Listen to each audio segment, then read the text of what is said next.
kill for Jim. Oh my God, Jim! Jim! Pretty good. It's gonna be a triple kill. Jim comes on fire. Jim comes on fire.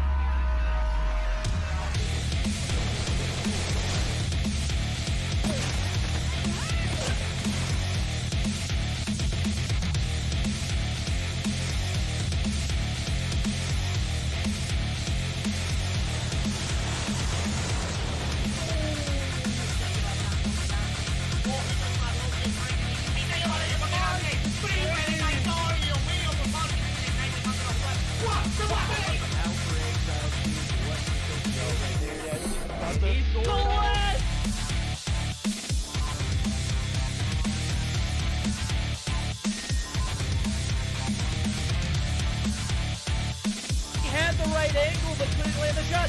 The dart goes to 2-piece!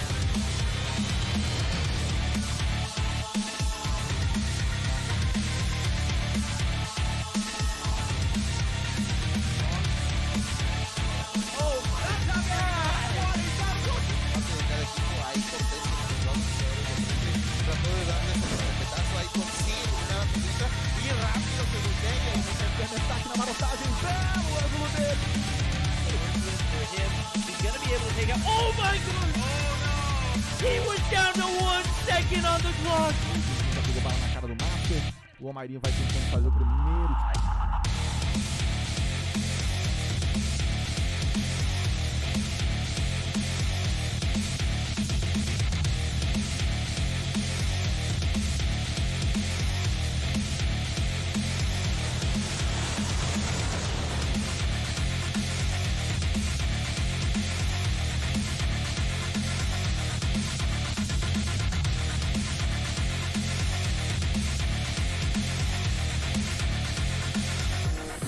Da estátua vai tentar o tiro porrada e bomba! Vem! Clutch muito difícil de vencer, mas...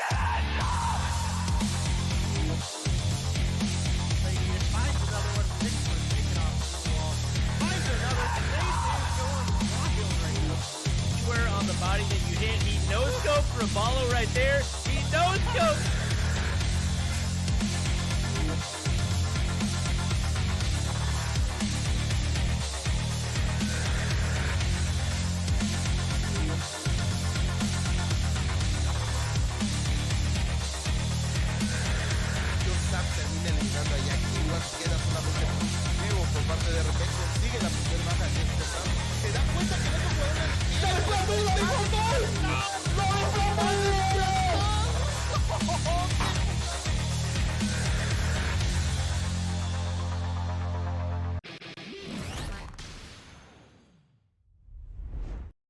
All right, everybody, welcome back to another week of Mobile Mayhem. I'm, of course, Day, and today I'm joined by a very special guest. We don't have Verdict. He's heading out of town, but we did get you guys a kind of celebrity fill-in, a TikTok legend, perhaps the greatest COD Mobile TikToker in all history. It's Cyber.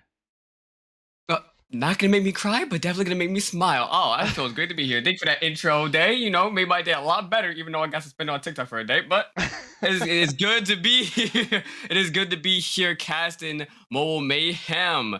Seeing a lot of these teams go ahead and play, of course.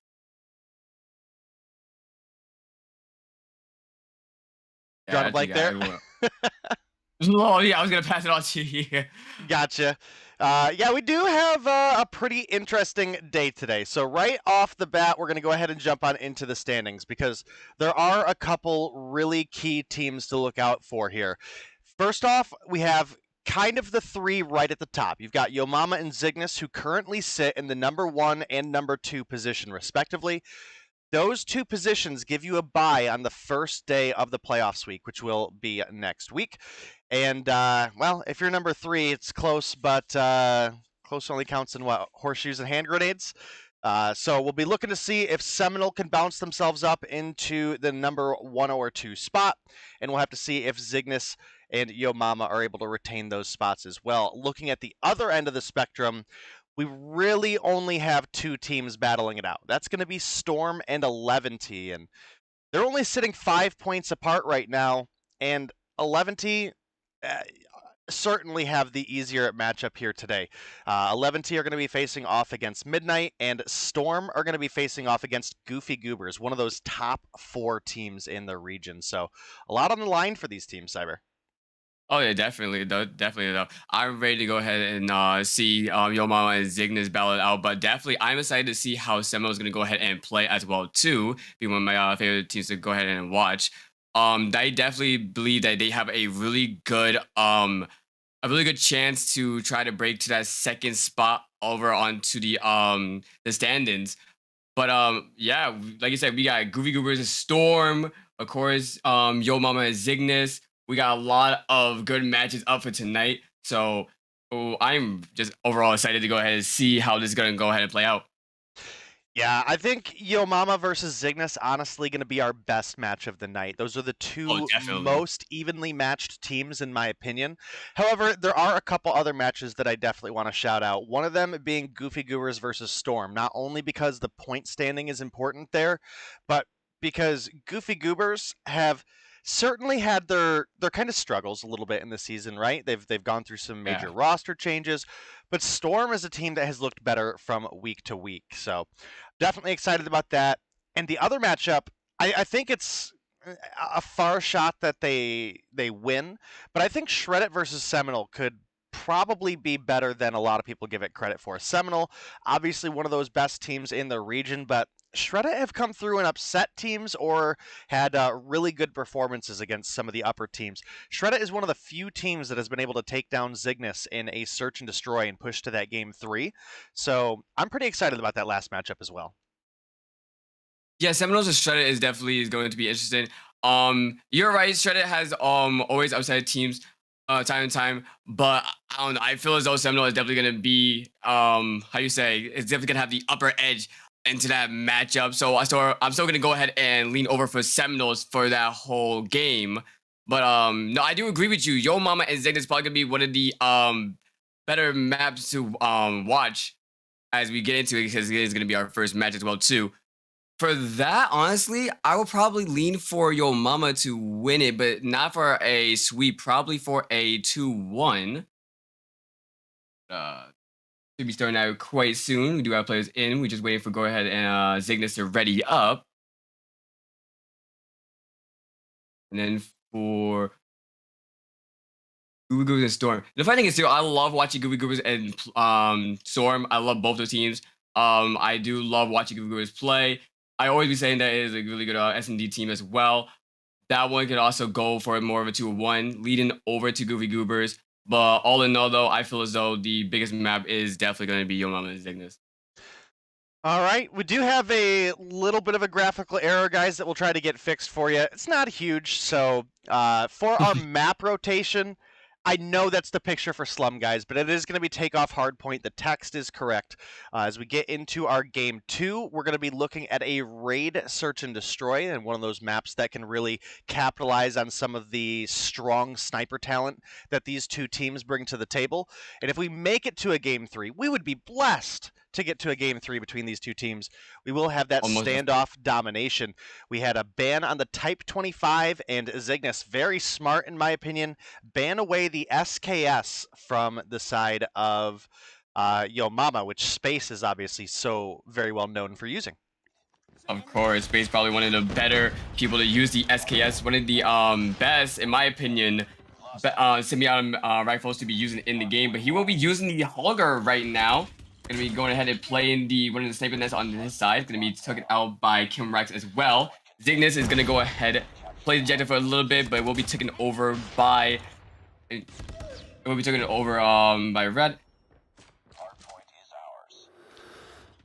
Yeah, so far Zygnus finding themselves some good points on this opening hill, but definitely going to be a difficult and long battle for both of these teams. Wally pushing on up, is going to find Tatio, also takes down Envoy from behind.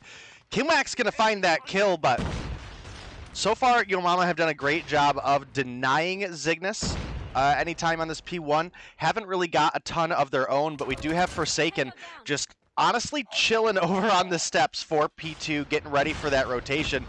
Now pushing up, and I don't think he knows that pretty much the whole Zygnus squad is coming, so he could be in a rough spot. Annabella, aka Teabag, does get taken down, but now Space going to join Forsaken up here. Tatio finds one, Tatio finds two. And that's going to be a big early break for the side of Zygnus. Yeah, Rebel's gonna go ahead and play the stairs as well too. Gonna be making a push, gonna go ahead and try to secure over for Yo Mama. But Zygnus though, gonna be picking up at least 3, pushing onto the objective. And that's gonna be great overall, trying to at least hold down near the corner of the stairs. Rebel again gonna try to go ahead and push over, but we're gonna be seeing him get killed by Zay. The Tilo also pushing over. And that's gonna be great as well too though. Gonna be securing both sides of the stairs, both entrances of the doorways right there, but we are going to be also seeing Yo Mama try to go ahead and push over by the little window. Rebel's going to be going ahead and picking up one onto Tilo.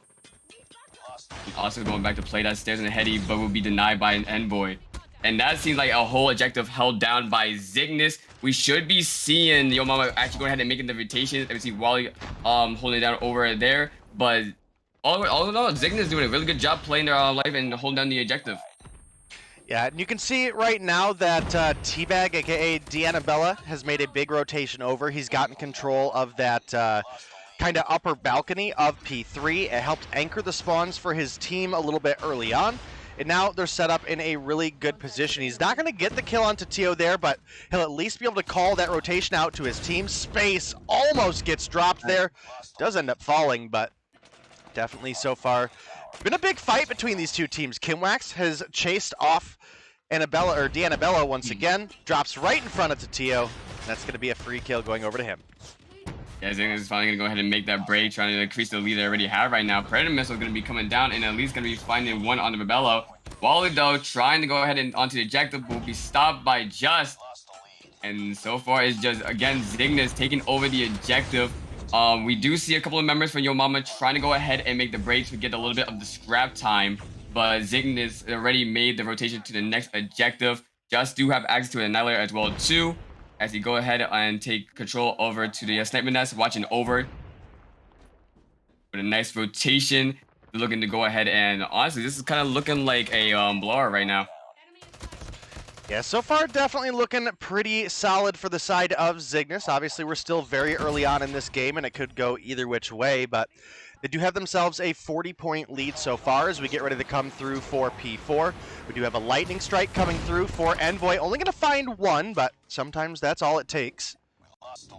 Just in a great position up top of this P4. And the Annabella from going in. Just though, going to be coming down, going to be finding that kill on the Rebello, pushing over, going to go ahead and take control of that heady. But the Annabella, good shots over there, going to go ahead and get that kill. Move over to the middle, a little bit of a flank, go ahead and find Tatilo. Not going to find a lot more though, as they going to go ahead and pick up that kill. And it's going to go ahead and back to the middle for the objective. The Yo Mama already securing themselves onto the objective. Saki right now playing the heady on the middle, trying to look for Zygnus member, trying to push over to the other side of the map right now. Going to be finding one, trying to look for another one. There he goes on the Tatilo. And also we do, I believe that is the Annabelle watching the other side of the Seventh Nest, watching the spawn outside near center. Yeah, definitely a little interesting to see the Holger back in the mix once again.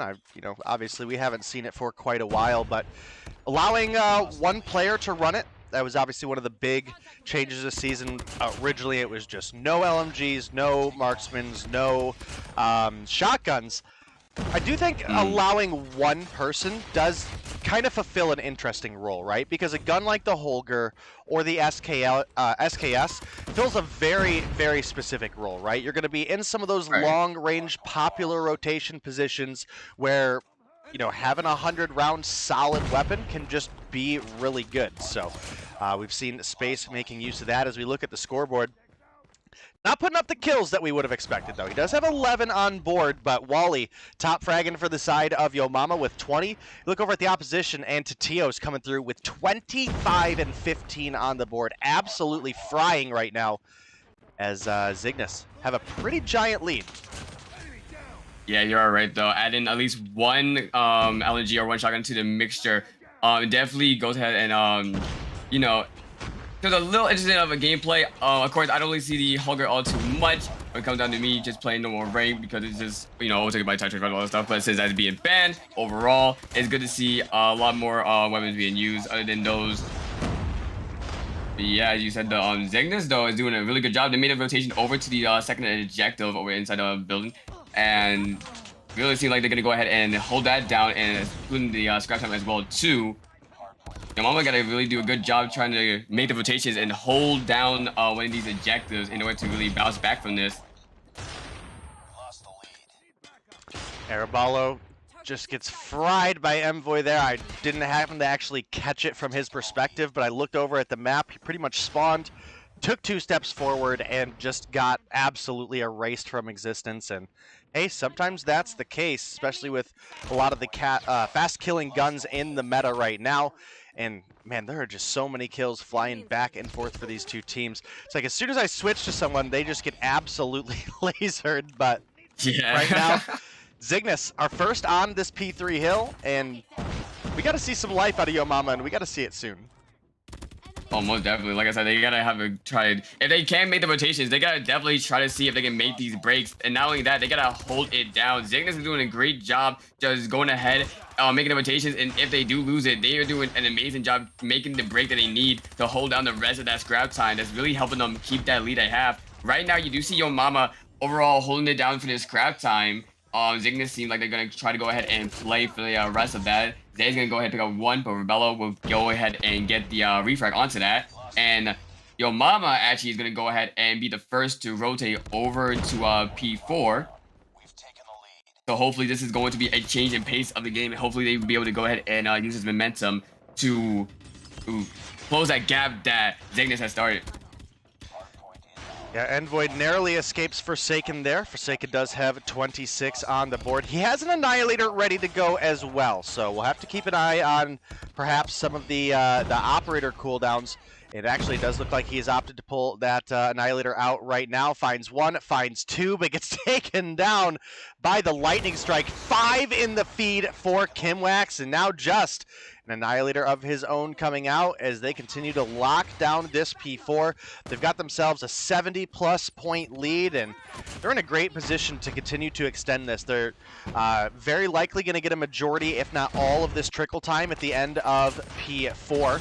And obviously, we've seen Zygnus have better holds than the side of Yo Mama on the P1 rotations as well. So it's going to be a long, hard-fought comeback if we see Yo Mama make it happen.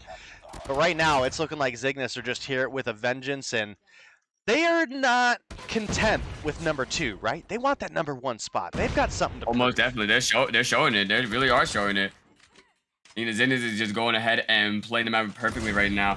They do still have access to the Vortex. He's actually gonna go ahead and pop that right now, probably straight to the smoke. Not gonna find anyone as Zay's gonna go ahead and take that kill. Basically gonna take that kill.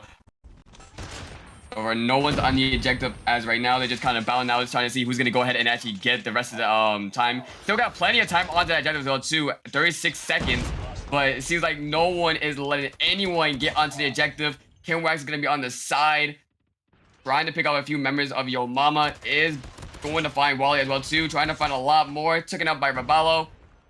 And that first objective is finally gonna be claimed by I was gonna say finally claimed by Yo Mama. Still, no one's able to go ahead and play the objective. It does seem like Yo Mama is actually gonna go ahead and make the rotation over to P2. So hopefully they can go ahead and get a couple points from there. But that was definitely a battle right there, I'm not gonna lie. Yeah, well, Kimwax with that Holger, you know, you were talking a little bit earlier about the positions and the angles that you can hold when you have a very strong 100-round weapon. And he wasn't necessarily able to pick up a lot of kills there, but he kept several members of Yo Mama kind of tucked away behind cover for a while, almost using it as more of just a utility LMG at that point. Allowed Zygnus to get in onto the point, but unfortunately for them, they do end up losing out on the break. Rabala with 28 holding down the hill. Forsaken top fragging for the team right now with 36. Tatio not that far ahead with 38, tied up with Kimwax, who actually just picked up kill number 39. And this is a bloodbath right now between these two teams. And Yo Mama have closed the gap. We're only, what, 50 points between these two teams now? Yo, we were looking at an 80-point game not too long ago. It was looking like Zygnus were going to close it out. And, well, they finally get a break. And well, not for long, though, I guess. They did almost get the break for a little bit. They do have some people going ahead and making their votations. Your Mama is going to go ahead and try to go ahead and do so as well, too. Camwat's going to be finding one, going to be finding two right there as well, too. And as they do pick up a couple of kills, they are going to make the rotation, but Yo Mama did spawn right on top of them. Whole team, Saki is going to go ahead and have the Annihilator out as well, too. And it looks like, oh, barely. They was almost going to have that break, but Zygnus, Purifier is going to be out for them, and it seems like this goes all to Zygnus right here. Yo Mama team trying to go ahead and make the last push onto the objective, but nonetheless, Zygnus is able to hold it out for a little bit longer, and it is game one going over for Zygnus. Yeah, definitely a solid game coming through for these two teams, but for this hard point, Zygnus were the stronger team to come through, and we'll definitely break some of it down towards the end of the after action report here. Obviously, Zy coming through, top score for the team. Only beaten out to Tio by 20 score, and does drop down about 500 from there, down to Kimwax, who was almost able to come through with the top frag for the lobby, but I think Tio snagged away a couple kills specifically right at the end of the game that bumped him up just one extra kill. And, you know, that was a fairly close game comparing, you know, if we look across the board, how many more kills we had on the side of Zygnus. I mean, we have 3 players that are over 40 kills, with the other 2 basically averaging out to 35 apiece, between Envoy at 34 and Zy at 36. Look over the opposition, we have 1 at 40, 2 barely at 30, and then a 28 and a 25. So pretty substantial kill advantage for the side of Zygnus. And Yo Mama found a lot of life in the later middle of the game, but Zygnus were just a little bit more consistent on their rotations and their gunfights. And hey, sometimes the server can be a thing, right? Hard to say if this was LATAM ping or not. I'm not sure. But when you have a North American team facing a Mexican team, there is, or Latin American team, I'm not sure that they're all from Mexico, but obviously the server is going to go one way or the other. You know what I mean? So right. But as we can clearly tell, though, both these teams has came to play. Zygnus, of course, like you said, was more on top of their rotations, able to go ahead and win their gunfights, able to go ahead and hold the objective, and able to put on, both teams are able to put on the main show, but Zygnus, of course, is going to come on top for match 1. Next match, of course, is going to be our S&D, and if my memory do serve me correctly, it's going to be S&D Raid, right? Yes, it is. Yes, S&D on Raid, that is correct. Yep, S&D Raid, so I'm excited to go ahead and see how that's going to go ahead and turn out. In my opinion, usually I see teams play a lot better over for S&D matchups overall, so maybe we can see, I'm not assuming we're going to see a sweep. Yo Mama did start off really good. Sadly, they just wasn't able to go ahead and finish. But for S&D, I do hope for them they win their S&D matchup, so we go ahead and go for a standoff domination match. But yeah, Zygnus, I mean, I'm not saying it's not possible for them to sweep, but definitely, though, it looks like they could go ahead and take that first season.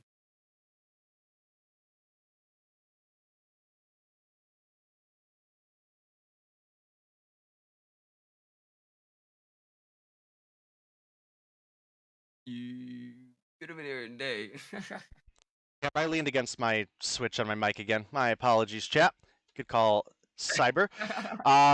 Yeah, hello, that was my fault.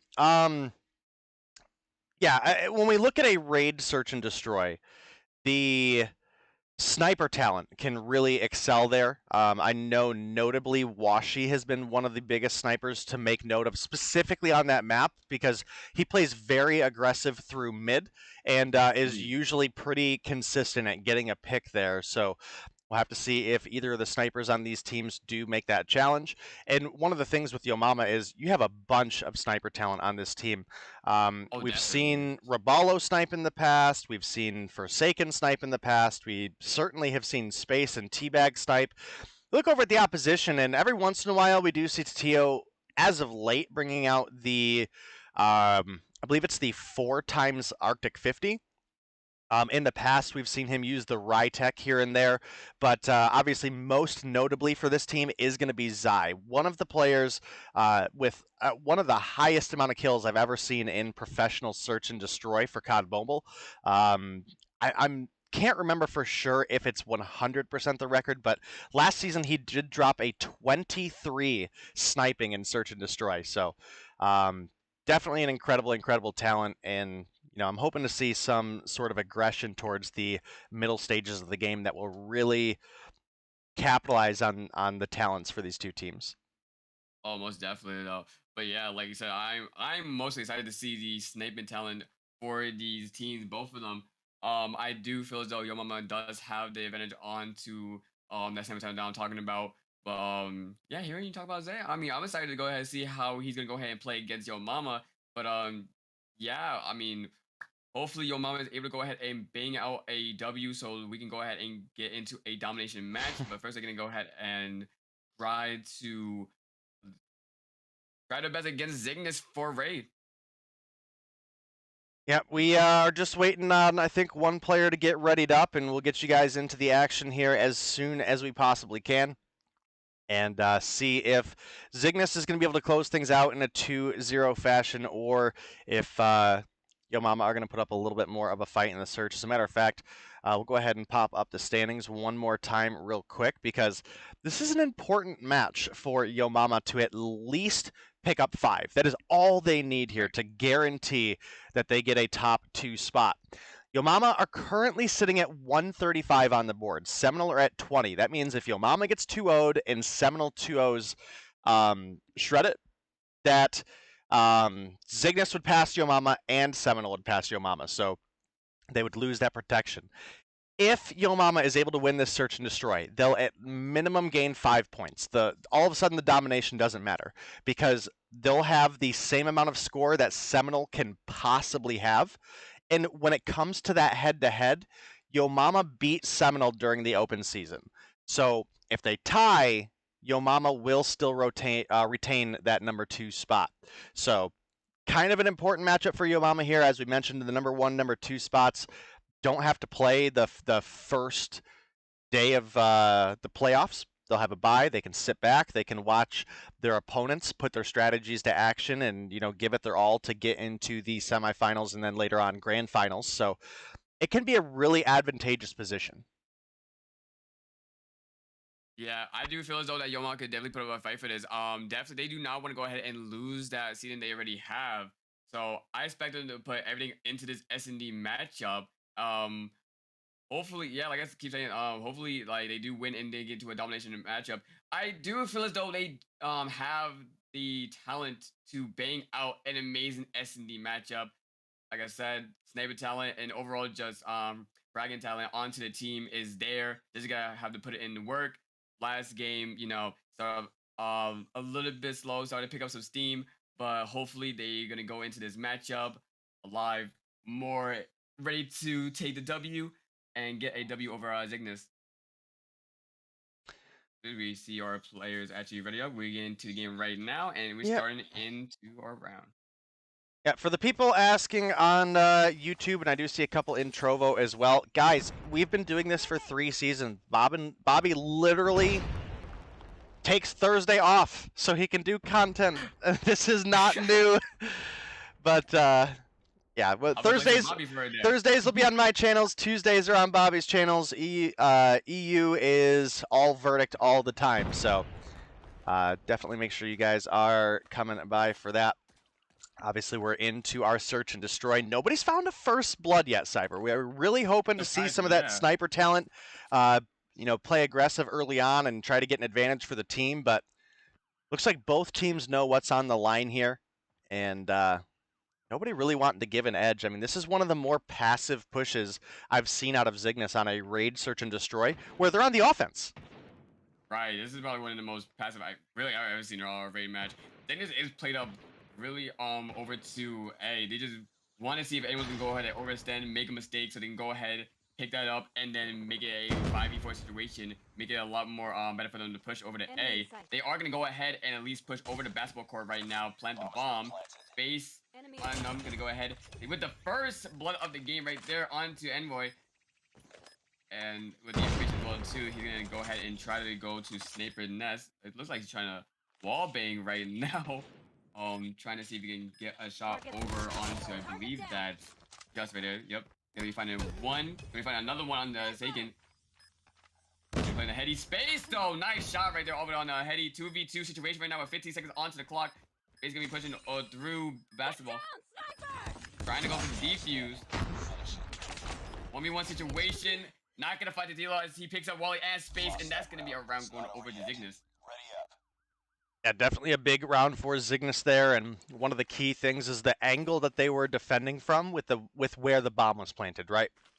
It offered them a lot of coverage from the pool side, and they played time really, really well. They forced space onto the bomb. Obviously, the 1-for-1 trade came through, and then with 7 seconds to go, space was forced to take the gunfight, and Tatio, well, on that head glitch, came out on top of it.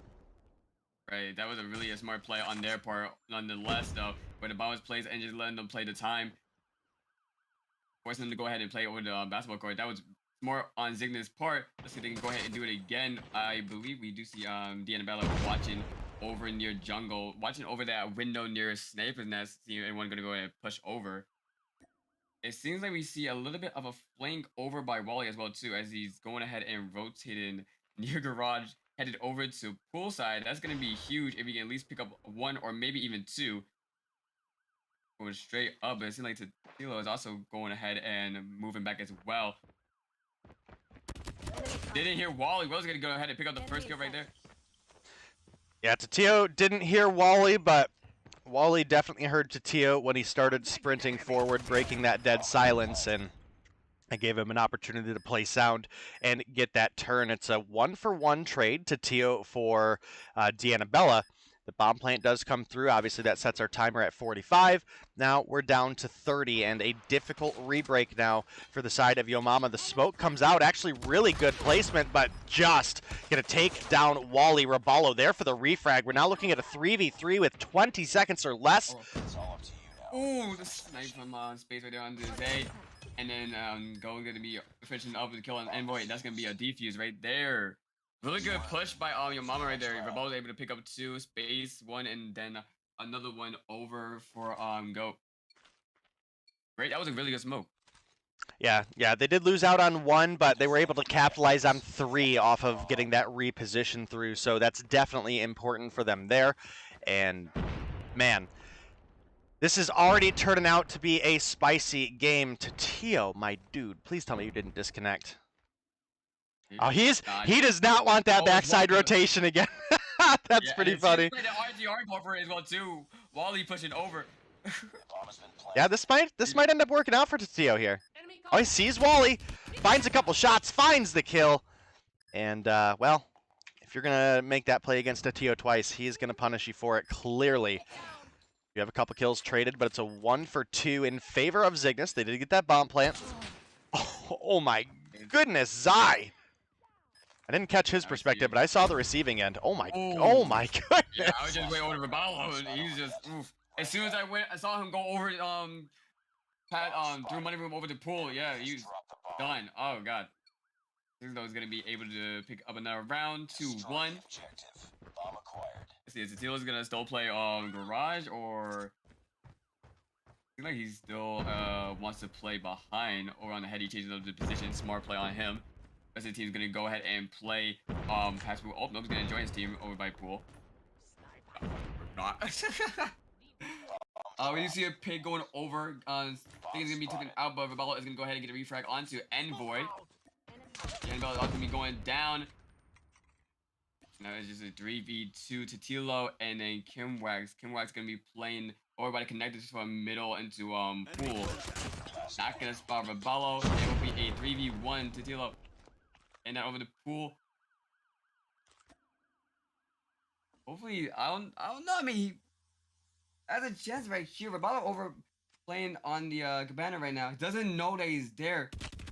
He's gonna try to take some shots. He's gonna let kill his shot. There we go. Getting the kill on the Rebello. Is gonna be bringing it into a 1v2. Yoma's gonna have the information knowing that he's near pool. He's still got plenty of time to really work with right now as well.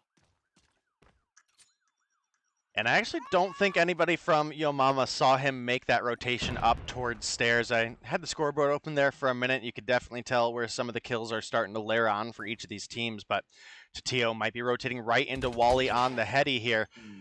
Find a couple shots, but can't take him down. In fact, they pretty much trade, I think, 2 hits apiece. So both will survive. Tatio, obviously running out of time. Bomb is down, and you can definitely tell with the positioning that Yo Mama are playing that they know that. And, you know, they're doing pretty solid so far on the pool side. Looking like they're probably going to even things up. And just like that, Wally taken down Tatio and hanging out at the pool. Yo Mama ain't scared of getting wet. No, they're not. Yeah, he's running a little bit of time, so he had to go ahead and sprint, breaking his death silence, able to hero him, able to go ahead and get the kill right there. Smart play for them to have one person over by the Snippiness near this spawn at the moment. Watching overall pool side. That's gonna give him a nice little tie in the game. 2-2. And Boy's gonna go ahead and pick up that kill on the Rebello. Gonna love it of trades happening right now. That's a 3v3. Make that a 3v2. Oh. Envoy, last one alive for Zygnus. Still has the bomb as well too, with plenty of time. He could plan over by A. He just want to make sure that no one is pushing over. I believe that Yo Mama has information that is there, and with that being said, Wally watch over by Money Room gonna be able to pick up that kill, and that's gonna be another round headed over for Zygnus. Well, the 3-2 lead goes in for Yo Mama as we get ready to switch sides. It's now going to be Yo Mama taking to the offense. Are they going poolside? Are they going for the ring? Well, right now looks like Yo Mama is looking to play with the water once again. And only 2 defenders coming through for the side of Zygnus right now. Nobody checking Money Room, nobody checking mid, and instead we have 3 going B. So interested to know if that's a little bit of maybe a mind game. Obviously, these 2 teams scrim each other, and maybe they were practicing against Zygnus and pushing B, and they really feel strong at A. But now with them backing off, it's just honestly kind of hard to tell. We've already burned up about 40 seconds of our time. Nobody's found first blood yet, but what Yo Mama have done here is essentially give Zygnus free time to just get set up, and that could cost him. Oh, definitely, though. You don't want to allow the defending team to really have too much map control, because as you can see, they're going to be able to pick up the Annabella, Wally, Space, bringing it out to a 2v5. It's never a good idea to really change plays like that when it comes down to trying to rotate to another bomb. Giving a team too much map control is going to lead them to set up, and it's going to be really hard to make that break needed. If anything, they could have tried to play that, but Rebello's going to go ahead and rotate over to A, knowing that I think they're still going to try to go ahead over to B. Going to go ahead and try to make the plant. Oh, is going to go ahead and try to play over by Jungle. Let's see if any of Zygnus is going to rotate over by Laundromat. Well, do see Tatio reconnecting in the feed there. Forsaken going to find one. Rebello finds one of his own. Now, just like that, it's a 2v2. Can Yo Mama do this? That's the real question here. Well, Rebello going to get gunned down. Now it's Forsaken, left alone. 20 seconds. He's got to play time. Can't find the fight with Kimwax, and that's going to tie things up for Zygnus. Yeah, overall, it was a bad play. Hopefully they learn from that and go into the next round. Honestly, yeah, when it's like that, just gotta try to play or try to make a better rotation, but you just cannot let the defending team try to take too much map control away from you. It's gonna be a lot harder for you later on in the round. Well, all tied up here, and you can see another consolidated push towards A for the side of Yo Mama. They made it about this far last time before they just decided, nope, we're done. Heavy push comes through. Just, that's a trade you're looking for. 4 people push and you take down 1. That's solid. The Annabella you can see pushing up, looking to come through with the finish. It's now Good job, Zai left man. alone. You're gonna be able to go ahead and push through kitchen. Your mom has plenty of time to go ahead and plant. There we go. 45 seconds onto the clock. They gonna be pushing through and not gonna go ahead and get the shot on the space. Basically, go ahead and get the last kill, and that is going to be a lead over for your mama yet again. This is honestly really close. Yeah, this has been a solid game, and this is why I was mentioning right at the beginning, this should be our best match just based on the level of talent these two brings to the table. And again, there's a lot on the line for Yo Mama, but Zai comes through with the money push, takes down Forsaken, and now it's actually going to put Zygnus in a really decent position. He's now looking money. Space was looking to peek, but he's going to make it out alive. Now coming around the corner here, Envoy is pushing. Where's your help, Space? Why were you pushed up so far? Actually, that was kind of your fault. That was a little B play if I've ever seen one. But now looking at a 4v5 actually, or 5v2. I mean, 5v1 now. Zai, yeah, dude, Zai again, one of the highest kills I've ever seen someone in a professional setting pull together with a sniper. 23, I believe it was on a standoff. So you can definitely, just by that alone, know that this guy hits his shots. And right now, he's only got 7 on board, but honestly, it's one of the top in the lobby. And even deeper than that, there's some pretty even kills spread out for both of these teams. You've got 4 for Forsaken and Teabag. You've got 6 for Wally, 7 for Raballo, 8 for Space. Look over the opposition. Again, very even. 5 apiece for Envoy and Just, 6 apiece for Tatio and Kimwax, and 8 for Zai, or 7 for Zai. So incredibly close game so far. Tatio gonna find 1. Might be looking to find another as well. Raballo sides the corner. Able to find 2. Really good slide into the building. It's going to be 3v2, so they're all going to have the player advantage. The bomb looking like it's going to be down. Zay, though, playing a connector, trying to find that peak. Ooh, almost finding a Forsaken, trying to look for it, but it will be Kimwax going ahead and picking up that kill. Right into a 2v2. Zay doesn't know it's the bomb. It's like Raballo and Wally going to go ahead and play up near jungle, push up to the stairs, trying to go for a nice little flank over to Saber Nest. Raballo's going to go ahead and find Kimwax. And you're gonna also find Zay as well too. And that's gonna be game point right there, 5-4. Well, definitely a great position to be in if you're a Yo Mama fan. You're now on match point. Got your opponents against the wall. They can't afford to make a mistake, so you know Zygnus have to play passive this round. Yo Mama looking like they're gonna go ahead and change their plans, pushing over to B. Looking watching it right now is gonna be Kimwax. Gonna be able to pick up 1 before dying to space. We're gonna be traded off 4v4. With that information, we should be seeing Zygnus going ahead and making that rotation. Seems like we see at least 1 Envoy push over to middle, but it's gonna be stopped as well too. We'll see some trade-offs down to a 3v3. Tilo gonna be watching laundry. Doesn't want to peek. He knows that they are running snipers as well. Doesn't want to go ahead and risk that. Bomb will be down though. And to figure out where exactly they are on the map for his team. Unfortunately for Forsaken, he's kind of looped around Just here. And they both just constantly are facing the opposite way of each other. They were close enough to kiss at one point there, and neither one of them saw each other. So that's unfortunate for Just and Forsaken, I guess, for that matter. But fortunately, Raballo is there for a couple kills, drops down, 14 seconds on the clock. All they've got to do is play time. Forsaken's there. And listen, this was an important round for Yo Mama. The 5 points that they lock in from this search and destroy cyber is enough to guarantee them a top 2 spot. Now, it's important for this game 3. If Yo Mama win, Seminal still have a chance that they could bump Zygnus out of the top 2. So this is an important game for Zygnus here now. I have the table to the side. I told Yo Mama just seemed like a team that was more situated for S&D. Nonetheless, it was still an overall close game, 6-4. And still with Space. Wow, we got Space picking up 10, Raballo picking up 12, and as well too. Following up, second with 7, of course Wally with 6, and then the Annabelle with 4. The on the other side 7, 6, 8, 7, 7. Nonetheless, it was a really even game. Now we go back to a respawn for domination, and if I'm not mistaken, it should be domination. Double checking right now. Standoff, one of my personal favorite maps. So definitely excited how they're gonna go ahead and go back into a respawn situation. hopefully your mom was able to go ahead and basically reverse sweep Zygnus, or is Zygnus gonna go ahead and step up and try to basically 2-1 your mama right here.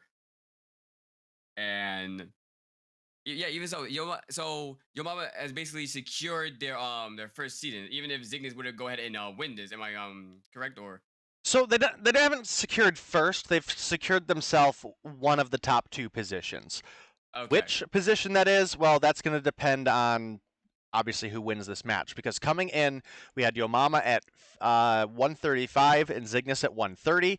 So by winning 1, you get 5 points. By winning 2, you get 15 if you go to game 3. So if you bump Yomama up 5, they go to 140. Zygnus goes to 145. So not the number 1 spot, but they've guaranteed that they don't have to play in the quarterfinals. Now it's on Zygnus, because if Zygnus only pick up 5 points against Seminal or against Shred It. So there's a very strong possibility that we see Seminal pick up 20 points today. So matter of fact, I'll throw the standings up real quick just so we have that. But if Zygnus only win the hardpoint during this series, they go up to 135, and Seminal might be able to take that number 2 spot from them. So this is an important game for Zygnus if they want to sit out and kind of spectate their opponents on Tuesday of next week.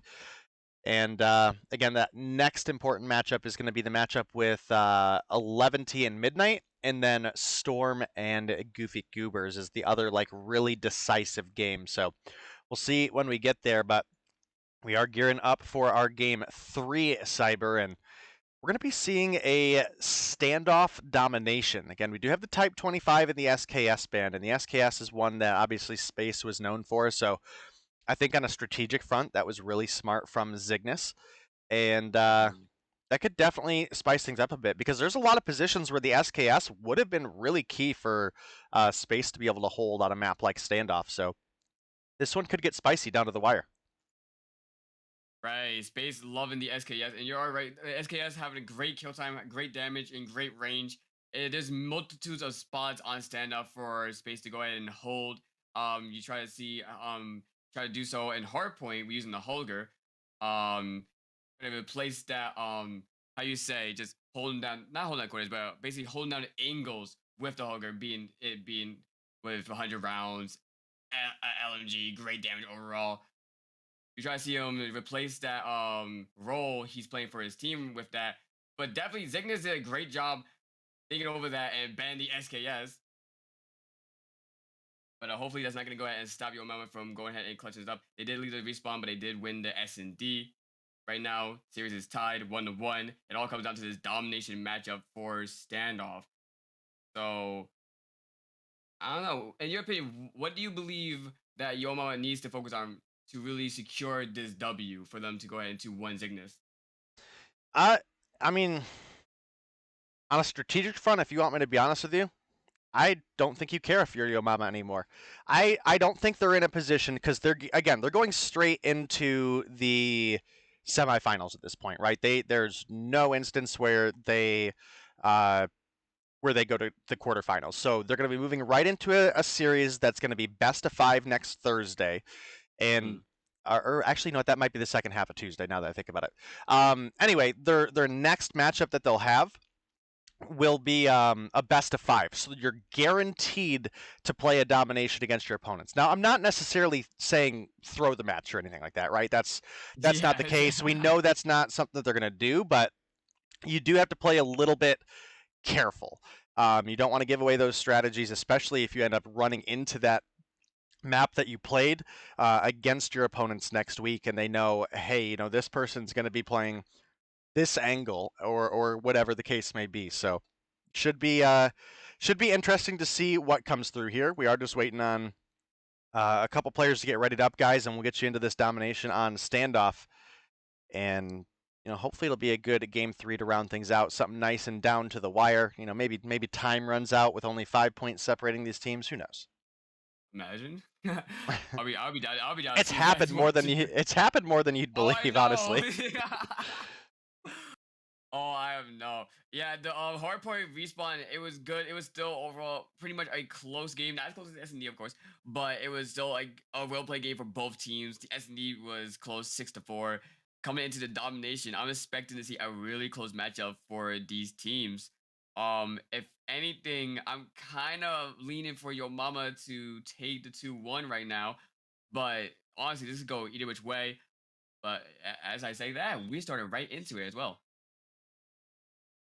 All right, guys, we're getting ready to pop on into our standoff domination. It's Yo Mama versus Zygnus. Yo Mama were able to clutch up that search and destroy and secure themselves a spot in the semifinals. Now, it's up to Zygnus. They need this game 3 to guarantee that they can stay above Seminal in points. Does look like we're popping out of the lobby. Does happen sometimes, Cyber. Sometimes we get some no paying, no party action. That's usually not a Yo Mama thing, though. So unsure if that's the case. But you know, we'll get fresh reset and hopefully have a good game 3 for you guys. Well, that was a quick round. Let me Oh, yeah, nah, it happens. It happens. I don't know. Call of Duty will be like that sometimes. Every time I be casting, sometimes I do be happening where someone cannot join up the lobby, and so we just gotta go ahead and do a quick refresh. Not to worry, we'll be right into our game number 3. For some reason, it takes a second. Yeah, it'll kick us back in a second. There we go. There we go. Everyone was stuck apparently. All right. Yep. So I'm good at my end. So we just got ready for our players to go ahead and ready up, and we can go back into our match. It looks like just waiting on a couple players, guys. We'll get you into the action. I definitely think this should be a good one, though. I'd be interested to see if we get any respawn sniping, maybe like a 1 life respawn snipe for. I want to say it was Zygnus on Seaside. Maybe we have a Arctic 50 to Tio go top building, or maybe even Zy pop off a sniper for the first life or two. Just get some of those long angles across the street while teams are fighting over B.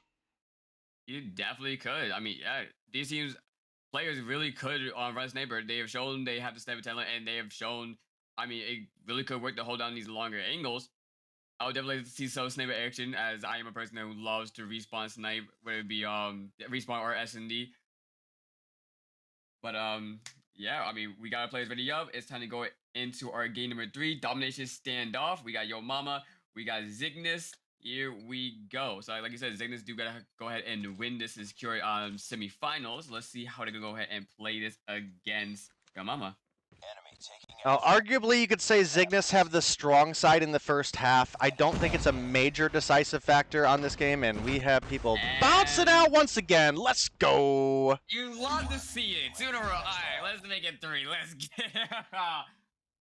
I mean, hey, wait, they got 1 point. I mean, can we count that? Can we count that? One. It's based on a kill, like the first kill that comes through. So. Imagine this how it really works out. What? Okay, well. Yeah, that's too hard to do. Oh. Oh, yeah, I didn't see a kill at all. I'll check on my end just to be sure. Oh no, yeah, Tatil actually got a kill out. Wait, yes, he did. F in chat. He got 1 kill off.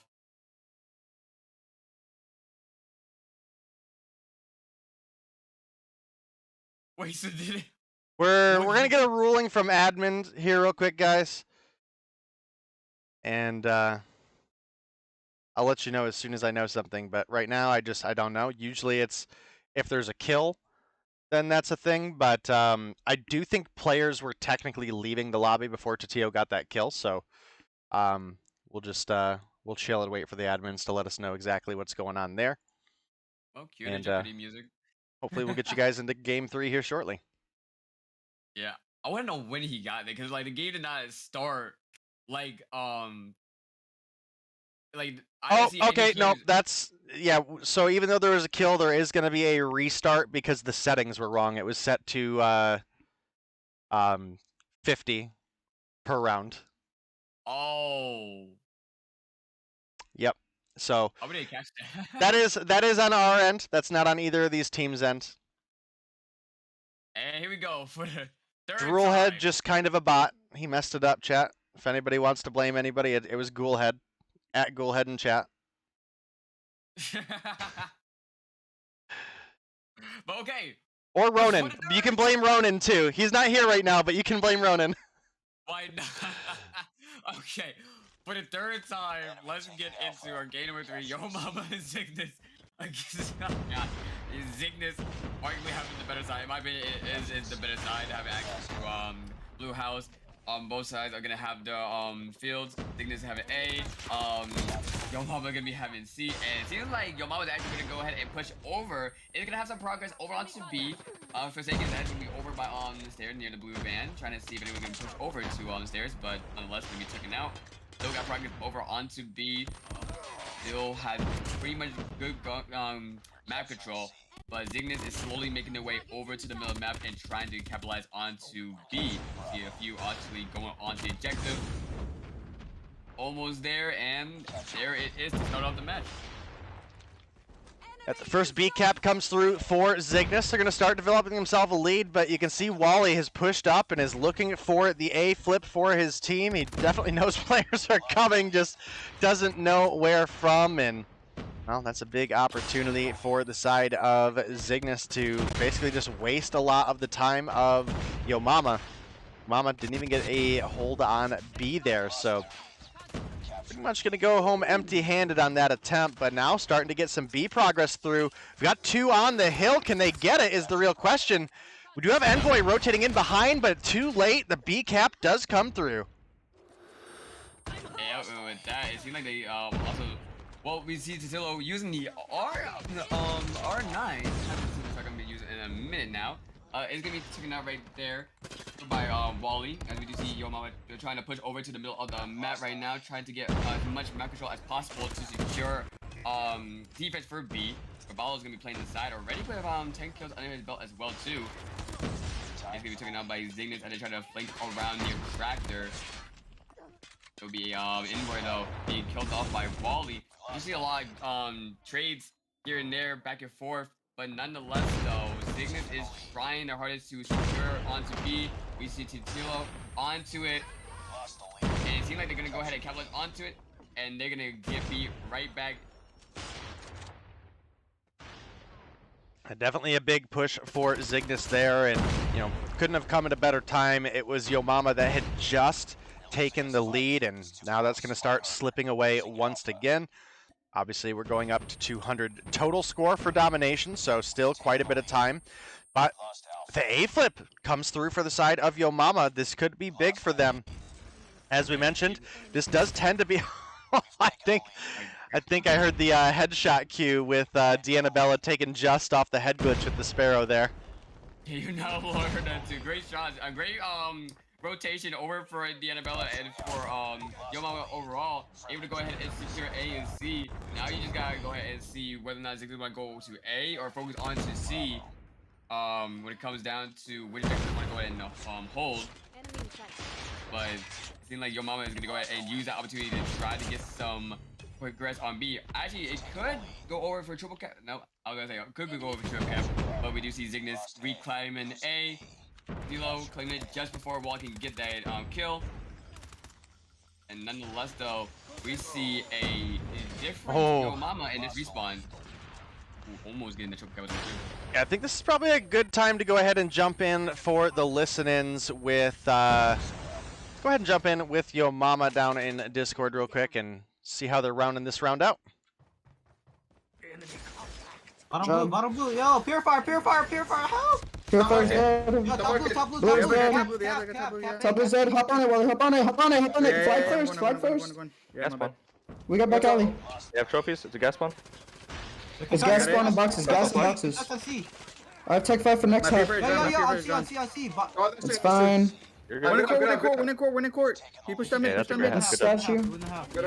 Yeah, good. Good thing dead. Good job, boys. Yeah, I got tech. All right, well, a short listen in there, but you could definitely hear the energy. You could hear Space kind of stepping up a little bit into kind of sounded like he might be dipping a little bit more into the IGL kind of position, trying to lead the team and really focus some of the comms and information so that the team can really capitalize on those callouts. And as we look at Forsaken here, he's got a big bit of utility here for an early push. He's got a Pred missile available to go. It is going to pick off one from Tractor. That could be a big opening window, Cyber. Oh, definitely. Oh, Space though coming with another Predator missile. Gonna be taking out Envoy to take out Just right there. That is gonna be huge. Over for Yo Mama. We do have at least one Annabella gonna be on to B, and it's no Zygnus member in sight. That could be a cap right there, and it almost going to there. There we go. Rebalo's gonna pick up 3 and still pushing back Zygnus. And overall, this seems like this could be a W. It's too soon to call it, but it seems like in the way it's going right now, even with the cluster strike also going down as well too for Yo Mama. 2 cluster strikes. Oh my god, the streaks are piling up right now. This definitely could be huge for Yo Mama. And then you could go be a triple cat. Yep, there you go. The triple cat right there for A, B, and C. Tilo still over by A. Zygnus still has a few progress onto it, and it seems like they want to go ahead and cap it for follow with the Predator missile on the Kimwax. Struggling to get on A, but finally gonna go ahead and get it. But man, those streaks was piling up for Yo Mama. Oh wow. Yeah, and to be fair, they kind of did burn a lot of their utility there, so that's something to consider. I mean, just like right here, they have the Sparrow come through for a 3-piece. Lightning Strike goes to waste. Definitely, though. They gotta be more mindful and more conscious of how they want to go ahead and pop the streaks. Definitely helped them, but hopefully it didn't, hopefully they have what it means to go ahead and stop it. If Zygnus, do Zygnus even have streaks or any type of operators? We do see just close to his Annihilate, but other than that though, they don't really have any to their arsenal like a Pack Punch like that we just saw from Yo Mama. And again, we see another triple cap and a cluster strike down over on the side of our C. This is a massacre right now over Yo Mama. This is definitely a different Yo Mama team than we saw from the hardpoint match. Yeah, I mean, you're not wrong, and the name of the game is domination, and that is exactly what's going on right now. And we're well past triple cap territory at this point, and not only triple cap territory, you got to worry about time for the side of Zygnus too. Even with a triple cap, I don't know if there's time on the board for them to make the comeback from here, and the streaks just keep raining in for Yo Mama. I'm gonna be honest, I was hoping in the second half, I was like, well, Yo Mama had a strong first half. We'll see Zygnus bounce back. We'll have a good game in the second half. We'll jump into voice comms then. I don't know if I want to jump into Zygnus voice comms right now while they're getting spanked. So I think we're going to, unfortunately, just miss out on the Zygnus comms today, guys. I do apologize we didn't get it in the hard point. But we'll make sure we get some during the finals week for you guys. And Yo Mama. Yeah. Yeah, I mean, out of all the teams in the league, I would say Yo Mama is the one most likely to shoot bodies in any given scenario. It's something they just do. 297. Yo Mama was all the streaks just kept on piling and piling. They were not lighting up whatsoever. You just saw cluster strike. Sparrow, that's not a streak, but Sparrows, lightning strikes, the Predator missile, it just kept coming and coming, and it did seem like it was stopping anytime soon right now. You look over, top frag over Yo Mama, 31-18 gonna be the Annabella. They see 27-13, 29-13, 24-20, and 17-18. Look over for Zygnus. 24-26, 20-28, 11-27, 16-22, and 11-25. They were just not prepared for what was to come for that second round whatsoever. And Yo Mama was able to go ahead and basically just blow the round 2 and get the W for the whole series. I will. Yo, Zinger, I got you.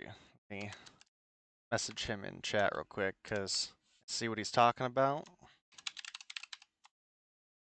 I will get that fixed for you guys. I did not know that that was blocking the watermark. You are the first person, or the watermark was blocking the kills there. You are the first person to tell me that, or at least that I saw. So we're gonna move the sponsors down just a little bit, and that way during the next game, you guys will be able to see the kills of the player we're spectating. My bad. But we see you. We understand you. We got you. But we hear for you. that was a hell of a game for Yo Mama, though. Definitely came through strong there in the domination. They weren't holding back, so huge shout out to Yo Mama. Big shout out to Zygnus as well. I don't know about you, Cyber. I'm a huge Zygnus fan, so it does hurt me a little bit to see them lose, but you know, I like a lot of the people on Yo Mama too, so I can't really be mad one way or another. I'm a Yo Mama fan all the way. I love watching his space streams. I love watching him play. About as well too. I'm gonna be honest. They started off slow for that hardpoint matchup. Able to pick up like a few, pick up some steam coming into it, but it was a little bit too late. Zygnus was able to go ahead and take away that dub. We seen a really close S&D match, 6-4, and then I honestly, in my opinion, I don't even know what happened right there. They were just able to go ahead, store up their streaks, and they were just able to go to town, able to go ahead and get the triple cup over Zygnus.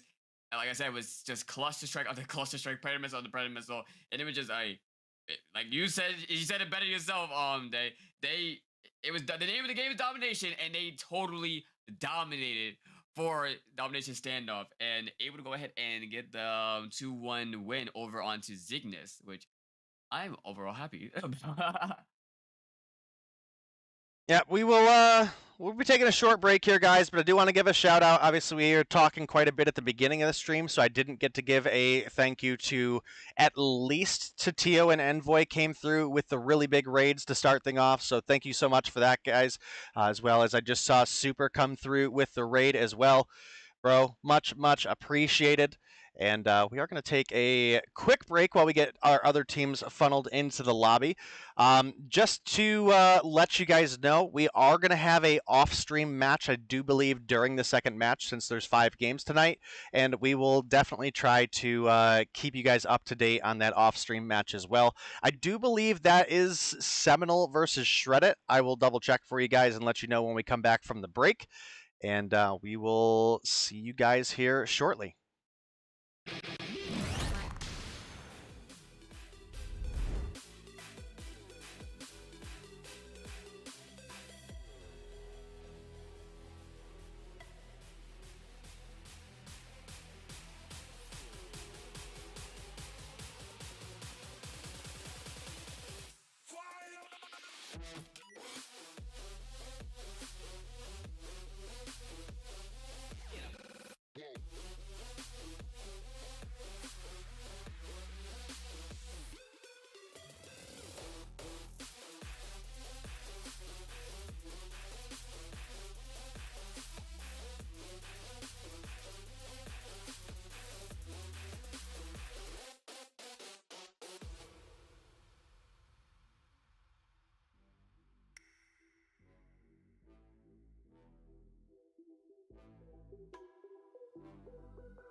All right, ladies and gentlemen, welcome back. We're getting geared up for series number 2 of the night. We do have Midnight Gaming going up against Eleventy, and well, we mentioned that this is one of the most important matches of the day because Eleventy are looking to overtake Storm and secure themselves a top 6 spot to make it into playoff week. And Cyber, I gotta say, I'm pretty excited for this matchup because Midnight have shown a lot of promise. They have a ton of really intense slaying power on their side of the table, but Eleventy is an incredibly strong team, and they come to the table with a lot of strategy. So we'll have to see who comes out on top in this one. Oh yeah, most definitely though. We've been talking about how your mama and we've been talking about how your mama and Zygnus. It was a pretty even matchup.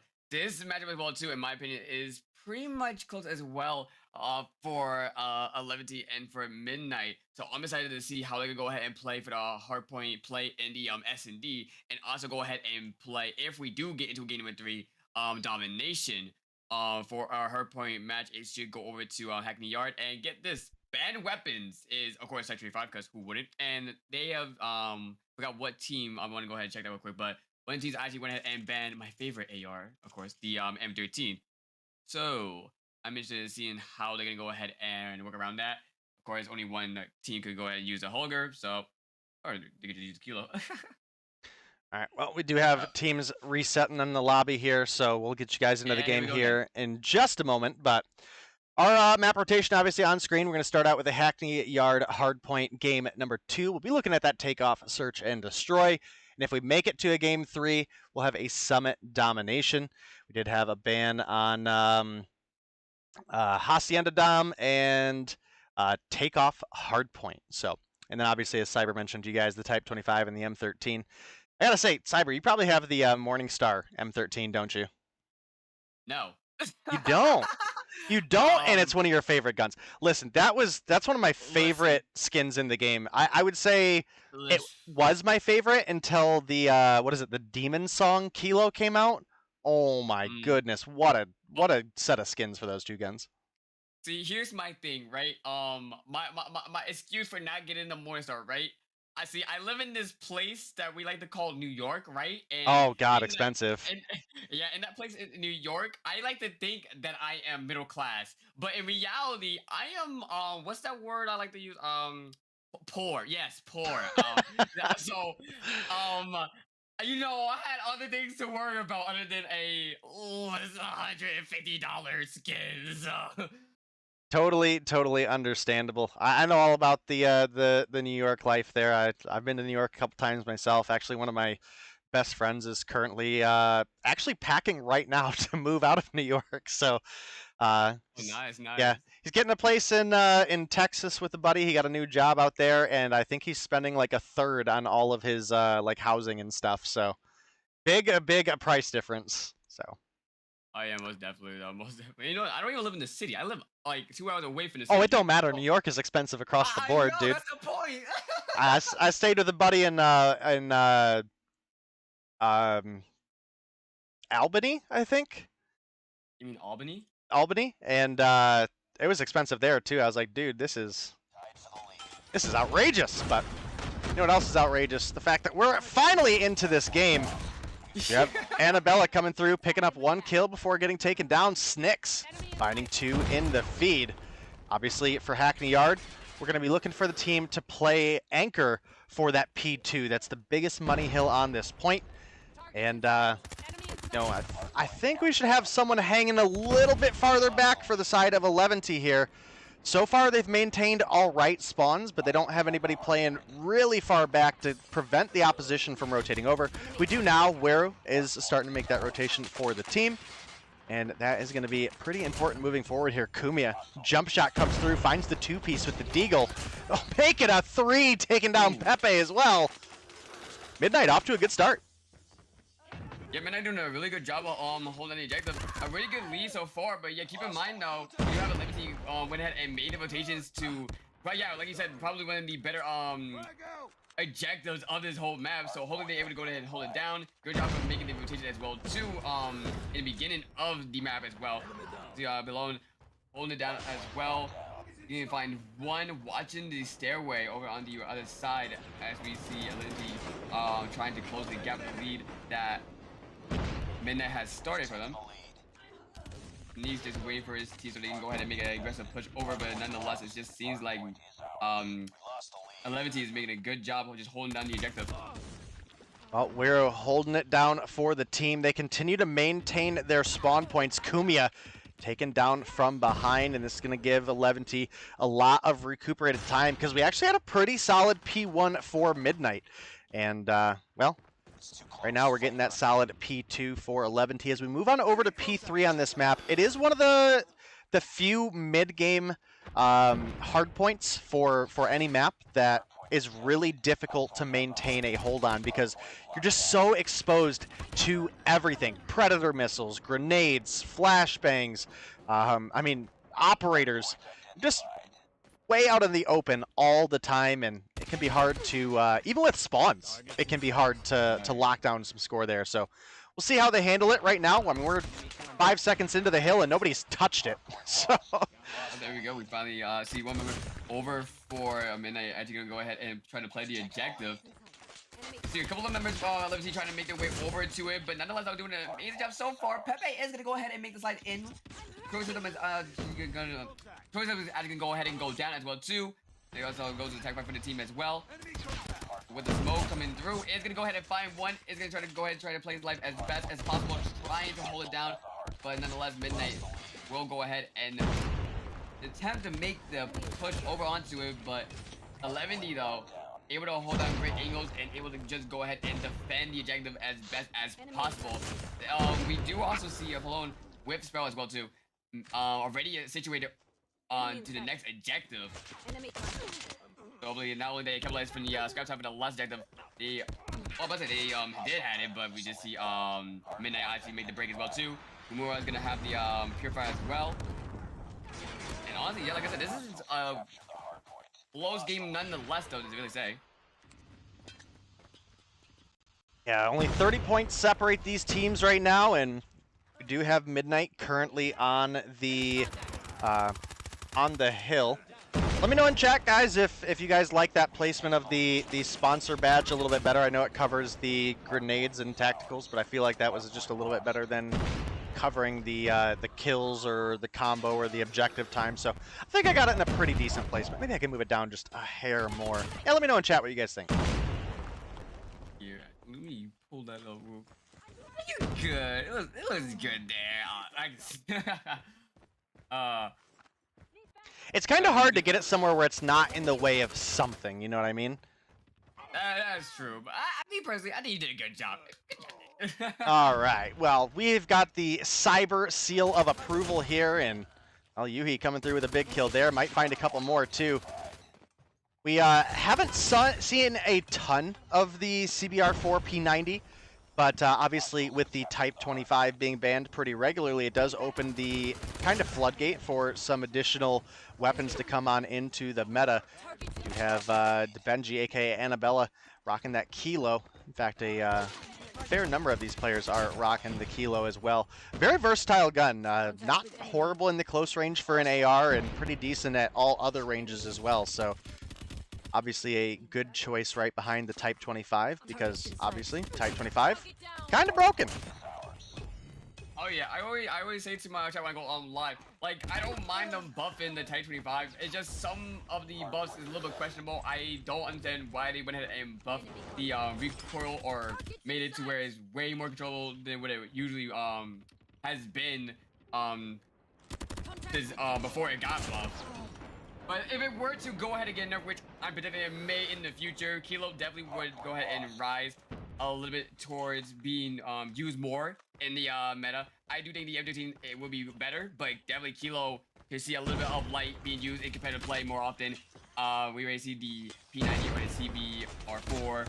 I personally like calling it the P90, but definitely P90. Also P-Bison. Just a lot of different weapons would go ahead and shine a little bit more if the Type 25 would just dim down just a little bit. It just depends on like what game you remember it from, right? So like me playing Modern Warfare 2 back in the day, you know, I'm all about the P90, you know, it's the P90 to me, but you know, it's like some people, if you played, you know, if you got into COD during like Cold War or something and you're like, oh, the Bison is the Bullfrog. Well, technically yes, but that is... As someone who would play Call of Duty since Call of Duty 4, no. Anyways, we do see the rotation. Oh, we do see the rotation coming over for Eleventy over onto the other side. While we're playing aggressive over to the entrance of the warehouse. We do see Midnight Gaming trying to go ahead and make the break, but slowly staggering just a little bit. Eleventy did a great job going ahead and trying to play the objective, trying to increase the lead they already have. Wahoo with the Annihilator is gonna find one, make it two, will be killed by a Kane, holding the heady over by the car. Midnight is getting their team to try to see if they can go ahead and make a heavier push, but nonetheless though, Eleventy is situated onto that point. But here comes the Sparrow coming through. Is gonna find one, but wow, picking up 3 with the kilo, able to hold him down for the team and able to get as much points as possible. Is now gonna be stopped though by Pepe. It is gonna be finally a break going inside of going for the side of Midnight. Yeah, now Midnight trying their best to hold this down, but it is Yuhi coming through with the break 3. Make it 4 in the feed for him. He's got 27 on the board. Can't quite find Annabella there at the, or DeBenji there. Listen, I get confused on their names all the time, okay? But Annabella, aka DeBenji, coming through with a big break there. Very close game still between these two teams, and this is what I was saying, you know, even though we've seen in the past a little bit more life out of Eleventy, this Midnight Gaming team does have some Slayers on the team that can keep up with a team like Eleventy, and well, they're doing a pretty decent job so far. As we pop open the scoreboard, top frag for Midnight is Dios with 26. Look over the opposition, it's only 29. I mean, we're not that far behind on the side of Midnight. They could definitely still make a comeback happen. They just got to prevent too much score going over to Eleventy on this P3, because you get into a point where Eleventy is 15, 10 points away from winning, you're in an uncomfortable position where you can't afford to give trickle time at the beginning or end of a hard point to your enemies, and that's almost certain doom at that point. Yeah, right now we do see Midnight trying to play for the rest of that scrap time. Eleventy actually went ahead or at least trying to go ahead and go for it. But what's really important for Midnight to do right now is they gotta be really cautious of how they want to go ahead and rotate. Because like you said, you can't go ahead and give any type of scrap time over to Eleventy, because then that's gonna go ahead and stack up. So you definitely gonna have to really be cautious of how you rotate, hold that objective, and rotate to the next objective overall. We do see members though for Eleventy onto objective OJ4. Rahu trying to hold down, but with the Purifier coming through, that is gonna be a break for Midnight. So this is good overall for them. They just gotta hold it down and be careful for a hard push coming in favor over for Eleventy. But they do have the means to do so. This barrel will come as well too. Sneaks, picking 1, picking up 2. Good 180 right there. Like I find another one with that, but nonetheless, Midnight though is plenty. Yo, Midnight, get on the point! Oh my god. I'm confused. There we go. Okay. I know you want to play a little bit aggressively, but it's not the time right now. You've got to have to stay on the objective. You cannot let Eleventy get onto it. There you go. Then that's like we were talking about right there. Are able to get onto the scrap time. That they can actually win off of that if they don't contest it. And I think they still win off of that too. Oh, they definitely can. The break finally comes through, and you can see that Midnight, they're fighting for spawns for that P5. It's pretty late in the game, but I think we're going to go ahead and jump into a listen with Eleventy and hope that Midnight can extend this game a little bit. I'm sorry, I've been slacking on the listen-ins, guys. But we're going to go ahead and jump on down. You can join us, Cyber. Tuvo una bola. Muerto. Buena. Uy, cómo la sufrimos con estos güeyes, qué pedo. All right, well, you know what? Never mind. I saw 4 people on the hill for Midnight. I'm like, yo, they've got to be able to defend this, right? Absolutely not. Eleventy storm on through. They pick up their last 2 points. And I'm sorry I missed the listen-in. I saw your guys' messages in chat, and I was like, dang, you're right. We didn't do a listen-in. Let's try to squeeze one in. Didn't have it happen, but yeah. I'm sorry, chat. D-Day, I would love to join you in these listening. They sound excited and they sound, you know, really good and, you know, excited, all that stuff. I don't have perms to go ahead and do so. So, you know, while you do that, I have oh, we'll try to get that fixed. We'll try to get that fixed for you. Yeah, chat, I'm really sorry we missed the listen-ins for that. I'm a bot. You guys can all yell at me for that. But, yeah, definitely a good game coming in for these two teams. We still have the search and destroy ahead of us, but gotta say, Midnight put up one hell of a fight here in the hardpoint. Dios coming through top frag for the side of Midnight with 34 kills on the board. He's only 1 kill behind Weir, so top frag, not crazy different, but consistency across the board definitely did become a factor. Not horribly far behind, but it definitely starts to add up a little bit, and as close as some of those rotations are, well, you know, an extra 5 kills, 10 kills for the side of Midnight, maybe we have a different outcome. Most definitely, though. This was still overall a close game. It's just It just seemed to slip over on the side of Eleventy though. But yeah, you take a look of the kills and the kill death ratio. Actually, yeah, everyone over at Eleventy actually have over 30 kills on their side compared to we see 34, 30, 27, 24, and 19. Like overall, it was still a close game. Midnight did try to go ahead and hold that objective the best as possible, but near the end, it just went over to the side of Eleventy, able to go ahead and play for that play for the rest of that scrap time, and that overall helped to win the game nonetheless. But we are headed into our S&D matchup pretty soon, and if I'm not mistaken, it should be S&D takeoff. I don't know why. For me, I'm not saying I don't like takeoff, but like it is a good S&D match nonetheless. But yeah, these teams are good in S&D as well too, so I'm excited to see how they're gonna go ahead and play in the next matchup. Yeah, we'll get geared up for our search and destroy here, guys. Obviously, the kills were just a little bit more in favor of Eleventy. That helped them maintain a couple extra spawn holds and certainly helped them make that break on P4. Again, I'm sorry we jumped into the comms late. I thought, hey, maybe we'll still get a little bit of a push from Eleventy here, and well, we didn't get a little push. We got an absolute carnage train come into that P5, so... It'd be like that. Yeah, sometimes it just happens like that, especially with a team like Eleventy in the mix. Sometimes you think, okay, we got it, we can hold it down, we can clutch this up, and then you just see either a huge push, streak, something that just does not go your way. But yeah, that's why you gotta be careful on how you want to play the objective and rotate, because definitely picking up scrap time could definitely make or break a game for any team. But we're not going to respawn, we're going into a S&D, which in my opinion, really, I think a lot of these teams overall in the competitive scene are just more well equipped, or more just more, what's the word I'm looking for? Not ready. But just seems more prepared, I guess I'm trying to say, in S&D and in respawn nonetheless. So again, I'm excited to see how they're gonna go ahead and play for the S&D. Yeah. Yeah, formerly in the past, we've seen Eleventy be a incredibly strong search and destroy team. I'd go as far as to say one of the best search and destroy teams.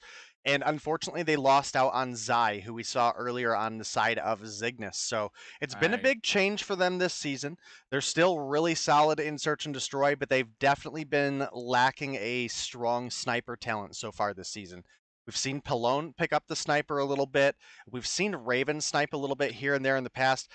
I mean, we've even seen Wero pick up the sniper, but just nobody quite able to fill the shoes of Zai yet. So it'd be interesting to see. As a matter of fact, we've seen Yuhi snipe too here and there. I feel like they've had a lot of struggles in trying to get a consistent sniper.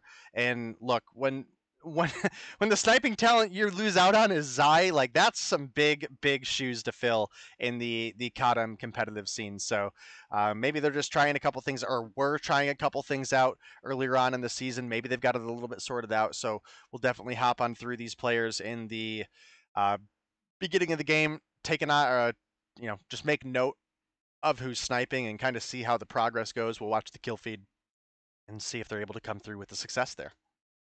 Of course, yeah, especially in S&D, a sniper role is really important. Able to hold down incredible angles from longer distance, able to give information to your team, able to have the ability to go ahead and get that first pick, or really just any pick. I mean, as your job as a sniper, not only is it great for you to get information to your team to know where people are around the map, you have the ability to just instantly just get one pick off and make it a 5v4 situation for your team. That is humongous.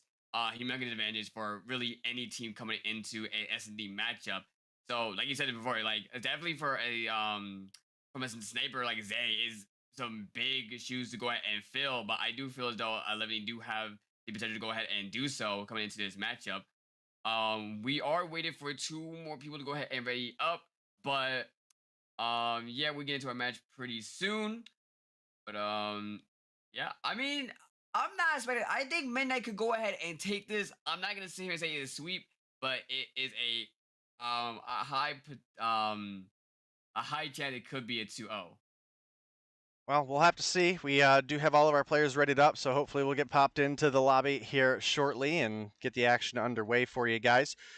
We are going to be having the Seminal versus Shreddit game offline, guys. I do apologize that we don't have time to cast all 5. And if you want me to be honest with you here, I was not the one to make the choice of what was going to be off stream. So if you have complaints, forward them to Ghoulhead. He will handle all of your hatred. You know, yeah, we're just a messenger, guys. We don't make the decision. I mean, I would gladly stay up at 1 o'clock Eastern time for y'all to watch Seminal and Shreddit. Trust and believe me, both of them are I love watching Shreddit. I love watching Seminoles. So definitely, you know, I got my G4 right here, guys. So you know, I'm good. I'm set. Listen, normally during Europe we blame Ronin, so we had to find someone else, and I know it wasn't actually Ghoul's fault, but we're gonna throw him under the bus a little bit. And you know, speaking of getting thrown under the bus, my goodness, that bus never even hit the brakes as it took out Eleventy that round. I think we only had 1 kill picked up for Eleventy. Yeah, sure enough, Pallone, the only one to pick one up. Kane found 3 for the side of Midnight. Yeah, they definitely went through, picked up kills, and then closing out over the side of Midnight. I don't think that Eleventy is gonna let that happen again, though. They are set up over by A right now. Midnight is pushed up. Kane is gonna try to go ahead and peek the window. It's gonna be taken out by their hold on.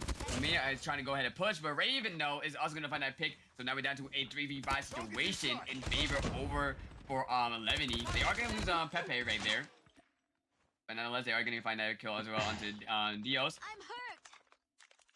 And right now, I just see like we are going to be seeing Midnight a little bit spread out right now. Sneaks on the other side, close to a Yui. Enemy contact. Last one left alive, trying to play for the stairs. About a minute to really work with away from the bomb. It is a 1v4 situation. Not saying they can't win this, but definitely going to go ahead and try. It's going to be stopped though by Yui, and that's going to go ahead and be a point over for Eleventy. Bomb spotted. Well, definitely a big answer background for the side of Eleventy. It was a 5-for-1 in the first round in favor of Midnight. Well, a 5-for-1 answers back for the side of Eleventy there to tie things up. You have bomb in hands of Kumia, so we'll have to see the rotation here. Kane on fire today, opens up with another first blood for the team, taking down Were Raven. Able to take down 1, gets taken down in return by Kumia. A 3-for-1 trade favoring Midnight. Can they play spoiler here? Can they be one of the reasons that Eleventy doesn't make it to the playoffs? It's a long stretch, but it's definitely possible. Like I said, they've got Slayers on this team. Kane, definitely one of them. Pallone, however, left alone in a 1 versus 2. Slides the corner, doesn't see Dios. Gets gunned down. Midnight take the lead once again.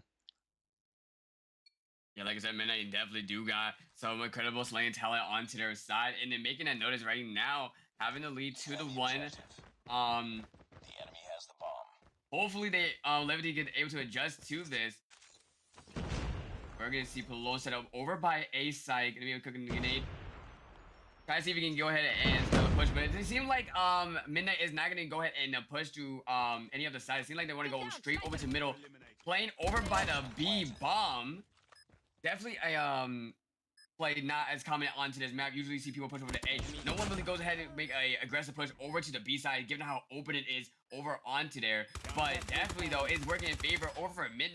Obviously we're going over Midnight. I'm looking at the frog team right now. Bomb defused. Nice work. Eleventy is gonna go ahead and get defused, and it's gonna be a tie game. Yeah, bomb goes. Yeah, the bomb plant goes down. Snicks nowhere to be found. Annabella was taken down as well, and sure enough, Eleventy tie things up once again. We're now in the last round of the Midnight Gaming offense. They take the edge, or are they going to give it up to Eleventy? Well, that's the big question here. You can see Yuhi comes through, pops 1, taking down Kumia, but Dios answers quickly back with a refrag. Dios 5 on the board right now, tied up with Raven to lead the lobby. And go ahead and get the trade off. And oh, the body shooting from Yuhi. Oh my goodness. Savage. Yeah. Sneaks all by himself right now. Gonna be a 1v3 situation. Bomb is gonna be in a pretty awkward spot, being over at the middle. Then we have Eleventy just situated over onto the as one in the side of the buildings right now, playing out the sniper as well too. Sneaks. Not gonna notice Pepe in the corner. Nice slide, and able to go ahead and pick up the kill. And yet again, that's gonna be a lead goal in favor of for Eleventy. I'm gonna be switching sides as well too. Yep, Eleventy coming through strong that round. They've taken the lead for the first time in this series. Uh-oh, did Snicks just disconnect? Yeah, I was just watching. Oh, pain and suffering.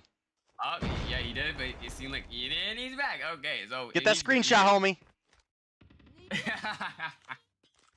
Oh wait. Kane gonna take down Weru for number 6 on board. Immediately gets refragged out though. Target's in sight. Both teams doing a good job going back and forth, getting the trade-offs for their teams right now. Sneeze is gonna go ahead and get the kill on the Yui. That's gonna be a 3v2 in favor over. Well, never mind, a 2v2. A 1v2 inside over. Yo, things happen quick here in the pro scene, and you know, sure enough, both teams actually doing a great job on getting their refrags. Now coming down to a 1v1. If I was a betting man, my money would be on Raven here. Yeah. He's got 8 kills on board, and Annabella hasn't really had her day yet, so that's a little bit rough. But you know, I'm gonna go with the player that has 8 kills every single time in a 1v1. So Raven comes through, picks up round number 4 for Eleventy. Yeah, we were talking about the sniper talent over for Eleventy as well too. I mean, Raven with 8 kills, able to do an amazing job with the sniper as well in hand. I mean, is doing work. It really is. I mean, wait, Raven did not say. Oh, Yahoo snap. A couple kills get traded in. Kane picking up Weru. I gotta say, if you're Eleventy and you take down Kane, you've got to be feeling confident about the upcoming round because he's been a problem. Now Kumiya left alone in a 1v3. The smoke is down, but nowhere to go. Eleventy just absolutely collapsing. The triangle of death around Kumiya right now picks up 1, but Eleventy play their angles, and Palone's right there for the refrag. Match point for the side of Eleventy, looking to close things out 2-0. Yeah, game point. Going into round number 11. I mean, round number. I think I should put down the G Fuel. I think I'm done here. Round number 8. Palone's gonna be having bomb. Gonna be playing the sniper as well too. Sliding down is going to find the pick onto Vigi right there. Trying to find another one onto Sneaks. Not gonna do so.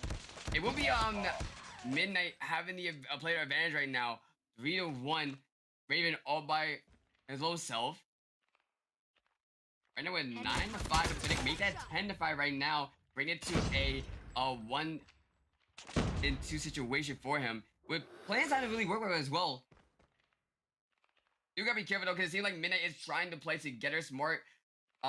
Being the fact that all they really gotta do is just get the guard bomb, or if they do play, if Raven plays near them, all you gotta do is really just go ahead and get the trade-off. Nonetheless though, Raven being smart about it, trying to peek around the map, checking the corners, making his way slowly to the bomb. Still got plenty of time to really work with. Well, looking at a 1v2, Raven has got 10 on board. Snicks has 5 and Dios has 8. Gotta say it would be a stretch, but you can see Midnight have split up, not playing their 2s too well right now, and all of a sudden it's a 1v1. And you know, I've mentioned it with Verdict in the past that, you know, if you're in a 1v3 situation and you allow your opponent to continue to take 1v1s, it's pretty possible, you know, to see those clutches happen. And you know, fortunately for Midnight, Snicks is able to come through with the final kill there, takes down Raven, keeping Midnight in the game right now. But man, it can't be comfortable being against Eleventy sitting on match point. Definitely not. Yeah, I personally, I don't understand why teams would go ahead and try to split up in a 1v2 or even a 1v3 situation. If you know, were to play together, be more sticky around each other, then you're just able to go ahead and win that gunfight. Because even if you were to go ahead and lose that gunfight, if you in that group were to go ahead and lose that gunfight, you have people near you to go ahead and get that frag onto the last person and able to go ahead and win that round. We do see Eleventy also with the bomb down. Put 45 seconds on the clock, 9 out of 30. seems like we're gonna be starting Shredded and the Seminal match as well too. All right, well, that's going to be Eleventy closing out the 2-0 victory. They come through with the 6-3 win here in the Search and Destroy. Gotta say, that was a great fight from Midnight, though. They looked better than we've seen them in previous weeks, so I know some people thought I was being pretty harsh on them in the past on their communications, but we didn't do listen-ins with them, but you could definitely tell from their gameplay that they have tightened up quite a bit. Did get a little bit loose during that one round where they had their twos and they had bomb down, but Snick's able to come through and clutch it up for the team, but just couldn't get them through to a game 3. So Eleventy going to pick themselves up 20 points, and that is going to put the absolute pressure on Storm, who have an incredible opponent to go against tonight in Goofy Goobers. I actually think that might be our next matchup. So we'll It should be, if I'm not mistaken. I'm gonna go ahead and double check that. If it is where there it is. Yep, Goobers versus Storm. Oh yeah, definitely is going to be an interesting matchup nonetheless. But yeah, I mean, 11 did a great job when it came down to that matchup. Raven able to pick up 12, and following right behind him is gonna be pulling with a 9, 7-5-4. Overall, it was just an even game, but I just feel as though 11, yeah, like I said, the communication for 11 right there was a lot stronger than anything. So with that, it was able to go ahead and pick up the W for the series as well. Well, looking at the scoreboard here, Raven obviously top fragging for the side of Eleventy, came through with 12, Palone with 9, Yuhi came through with 7, 5 for Pepe, and 4 for Wiru. Gotta say, I'm a little shocked to see Wiru down this far on the leaderboard. He's normally the absolute slayer for Search and Destroy for this team. You look over at the opposition, we had some solid numbers put up by Midnight. 8 for Dios, 8 for Kane, 6 apiece for Snicks and Kumia. And Annabella was able to get 1 on the board, but again, just not having a great day here today. So it's a little bit rough, but well, maybe next season, Midnight, we'll see. Eleventy have bounced their way up into that 6th place spot. And if Goofy Goobers are able to take down Storm, might find their way still into the playoffs. Definitely going to be an exciting matchup. Google is going against Storm. We are going to go ahead and let our players join up for that matchup. We going into a break? Yep, we're going to take about a 5-minute break as we get players into our next game. And we will be right back, guys.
All right, everybody, welcome back. We are getting geared up for our next match, as you guys probably saw on the next match screen.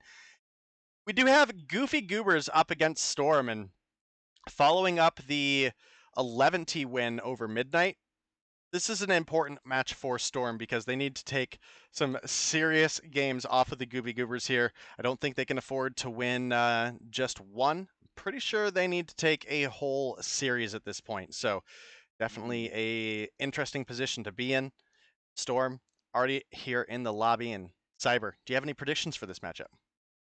I mean, to be completely honest with you, I have to give it to my boys, Goofy Goobers. I've been watching them a lot when it comes down to not just the Mayhem, but other terms as well too. Overall, solid team. Not saying that Storm is not a solid team as well too, but I've just been watching Goofy Goobers a little bit more. Big fan of Blur, big fan of Band, big fan of Washi, of course Envy as well too. Basically the whole team, let's put it like that. But there's definitely gonna be an exciting matchup for the respawns, but I am excited to see the S&D matchup because let's be completely honest, both these teams have amazing talent when it comes down to the S&D. You have amazing talent for sniping over on the side of Goofy Goobers with Washi and Blur, and of course, you have sniper talent as well too on Storm with Frenzy. It is going to be an amazing matchup nonetheless. For S&D, I believe that's going to be taken at Hackney Yard. But before we get into that, we are going to be seeing Hardpoint Slums, and if we do get into a game number 3, it will be Take Off as well. And they're going to also have the same exact bans for weapons. It will be Goofy Goobers banned in Type 25, while Storm bans the M13. And for the maps, it will be Fire Range, and I'm not even going to try to pronounce. Oh god, yo, listen, my English is broken as it is. I'm not, nope, I'm good. As you guys can see, I did have the standings up there for a minute. Storm sit 15 points behind Eleventy. But the important difference here is Eleventy did win the head-to-head matchup against Storm in 2-1 fashion. So Storm need a 2-0 victory to get a top 6 spot back. And against the Goofy Goobers, I think that is a stretch and a half. But, well, we'll see. We're getting into the match right now. P1 getting ready to open up. We've got the scene switched on over, and Band going to open up with a kill onto Raph. A couple seconds picked up on the hill here. CBR 4 definitely going to be a popular weapon of choice here in this game, along with the Kilo, since we have the M13 and the Type Band. And Yawn is using an AK-117. Interesting. Yeah, we do see a Blur, of course, using SDS. I mean, he is a big fan of using Semi on Max, so I'm not surprised there. But using the AK-117 as well, I mean, not to say that the AK-117 is not a bad weapon. I mean, it has great iron sights, has great BSA, is a solid weapon me personally, against the Kilo though, I would probably favor over to the Kilo, but nonetheless though, the other popular weapon we see in this matchup, due to the fact that Tetra 5 in the M2T is banned, is the P90 or the CB, or whatever you guys prefer to want to call it. Yeah, we do see pretty even pretty even points right now, 25 and 21. We are gonna see Goobers make the rotation over to Ejective 2. Try to pick up some points right there. Storm is getting held up, getting ready to go ahead and make an aggressive push over. Crazy is gonna go ahead and push near the spawns, but he can't. Ooh, Blur though, able to go ahead and pick up one. Still watching over to that angle as well too, trying to find another one onto Losty. And that seems like it's gonna be an Ejective held down pretty tightly over for Goobers.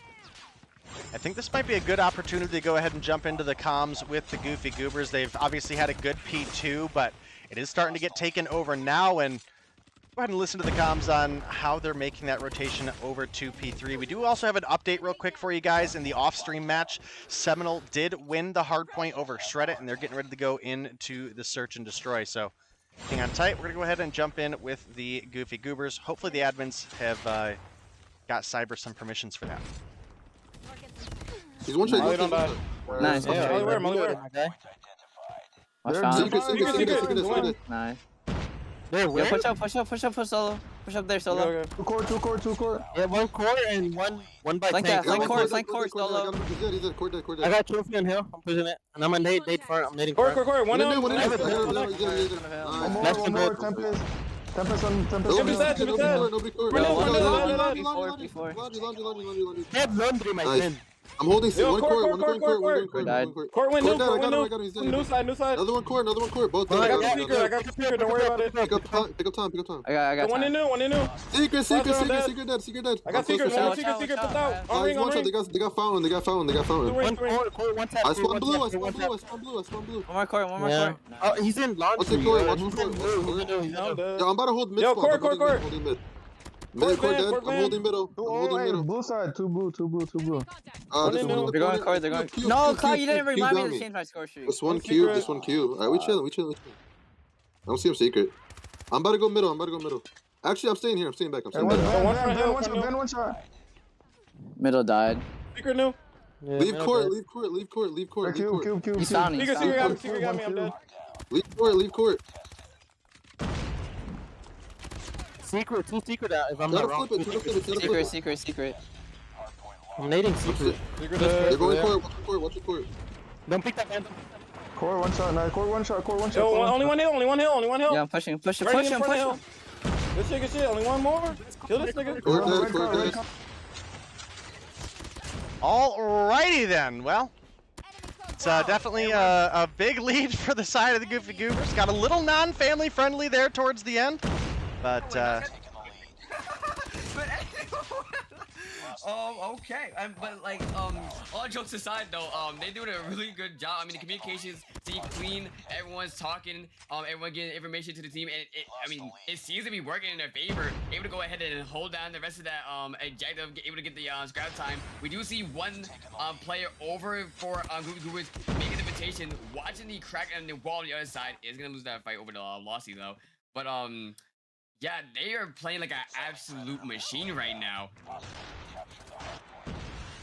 yeah, definitely been a solid game for these teams. Raph opting to use the AS Val. I mean, definitely a decent weapon in the meta, but Enemy contact. I don't think I would realistically ever pick that over the Kilo with its recent release. So unsure on that choice. Still a good weapon. I mean, it's definitely still probably, I would say, top 4 ARs for multiplayer right now. So not horrible, but I just feel like there's more consistent options, especially when you get into a little bit deeper of a range with the AS Val. That's where it does start to suffer a little bit. It almost behaves more like a it's kind of like a hybrid almost SMG AR, right? Like that's just a little bit more the way it plays. So right now we've got actually a pretty solid game between these two teams.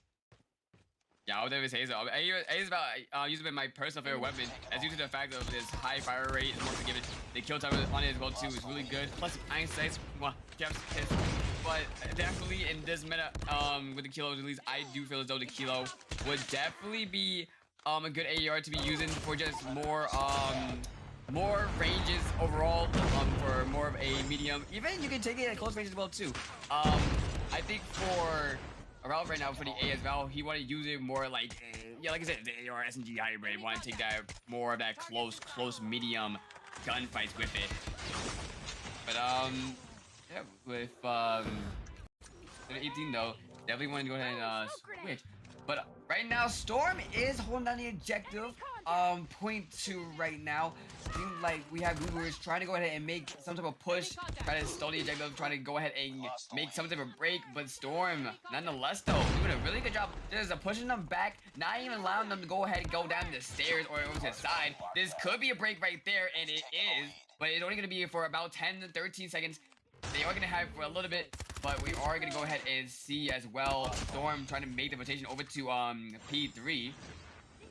That was A as well right there. It's going to be taken out by Solo. He's going to be pushing over, but Storm is going to go ahead and meet him, trying to pick up at least one before going down. Not going to find it, but Ben is going to be there, able to pick up 2, trying to find a lot more, but Lossie also at the corner, going to be able to get ahead and get the kill onto him, and it's going to be an objective all for Storm. I think this is probably about the best opportunity we're going to get to go ahead and jump into the VCs with Storm. They had a great P2, and, well, they were set up to have a great P3, so let's go listen in and see how they're trying to get this retake to happen, or if they're just getting set up for P4. No, we can't push one by one. Yeah, we can push. All the way back by One deep. One's old, one's Deep, old. to your right, to your right. Play for you, play for you, Spawn. No. Nice. Got one more. Hey, someone else, one more laundry. One going spawn. No. One new. We've taken the lead. Dead. Dark blue. He's shooting below dark blue van. He's coming secret. 3 for you, secret. Get inside. I picked up secret. Pick up secret. Heal, ref. I just It's one laundry. Yo, the blue van. Purify. I got your front door. Fuck, laundry dead, laundry. Front. Got one. Nice. One more point. Great. Try and get other spawns. Someone go secret. Yo, it's Grave. I got front door. OBJ. Grave, OBJ, guys. OBJ, Grave. Where on OBJ is he? OBJ, bro. Watch out. Front OBJ, yo, they're low, they're pushing you. Watch front OBJ. Wait. Got Red card, nerdy. Yo, one secret is on a point somewhere. We got tech quad. I cleared it. Come on, get in OBJ. Pick up time. I'm hopping in. Too great. I'm watching it. Dead, one more. Secret. He's coming in now, Yon. That's you, crazy. I can't. Yo, you guys. One blue. Yeah, one blue, ref. He's on Van Hummer. He got me. Nice. Dude, this fucking. Oh my god. It's fine, bro. Relax. It's all good. Oh. One connector. Sparrow connector. Top hill. Launch. All right, well, could definitely hear some frustration in the comms there, and Nerdy seeming to be the IGL for the team through the listenings that we've done with them, trying to keep everybody focused and looking forward. And obviously this is a big game for them. You know, whether they win or lose here, this is one of the tougher bits of competition that they can face in North America. And as a team that was kind of one of the underdogs in the season overall to have come through and had such great performances, you definitely got to respect their improvements as a team overall. But that's going to be Goofy Goobers coming through with a 250-148 win. I think that officially takes Storm out of the running for that 6th place spot back. So maybe a little bit poor timing from me here, Cyber, but congratulations, Eleventy, on making it to playoffs. Yeah, I mean, I do. Their cause is really good. I love hearing into that. I love how they try to, motivate themselves to keep on going and keep pushing. You love that when it comes down to a team. You love that morale boost.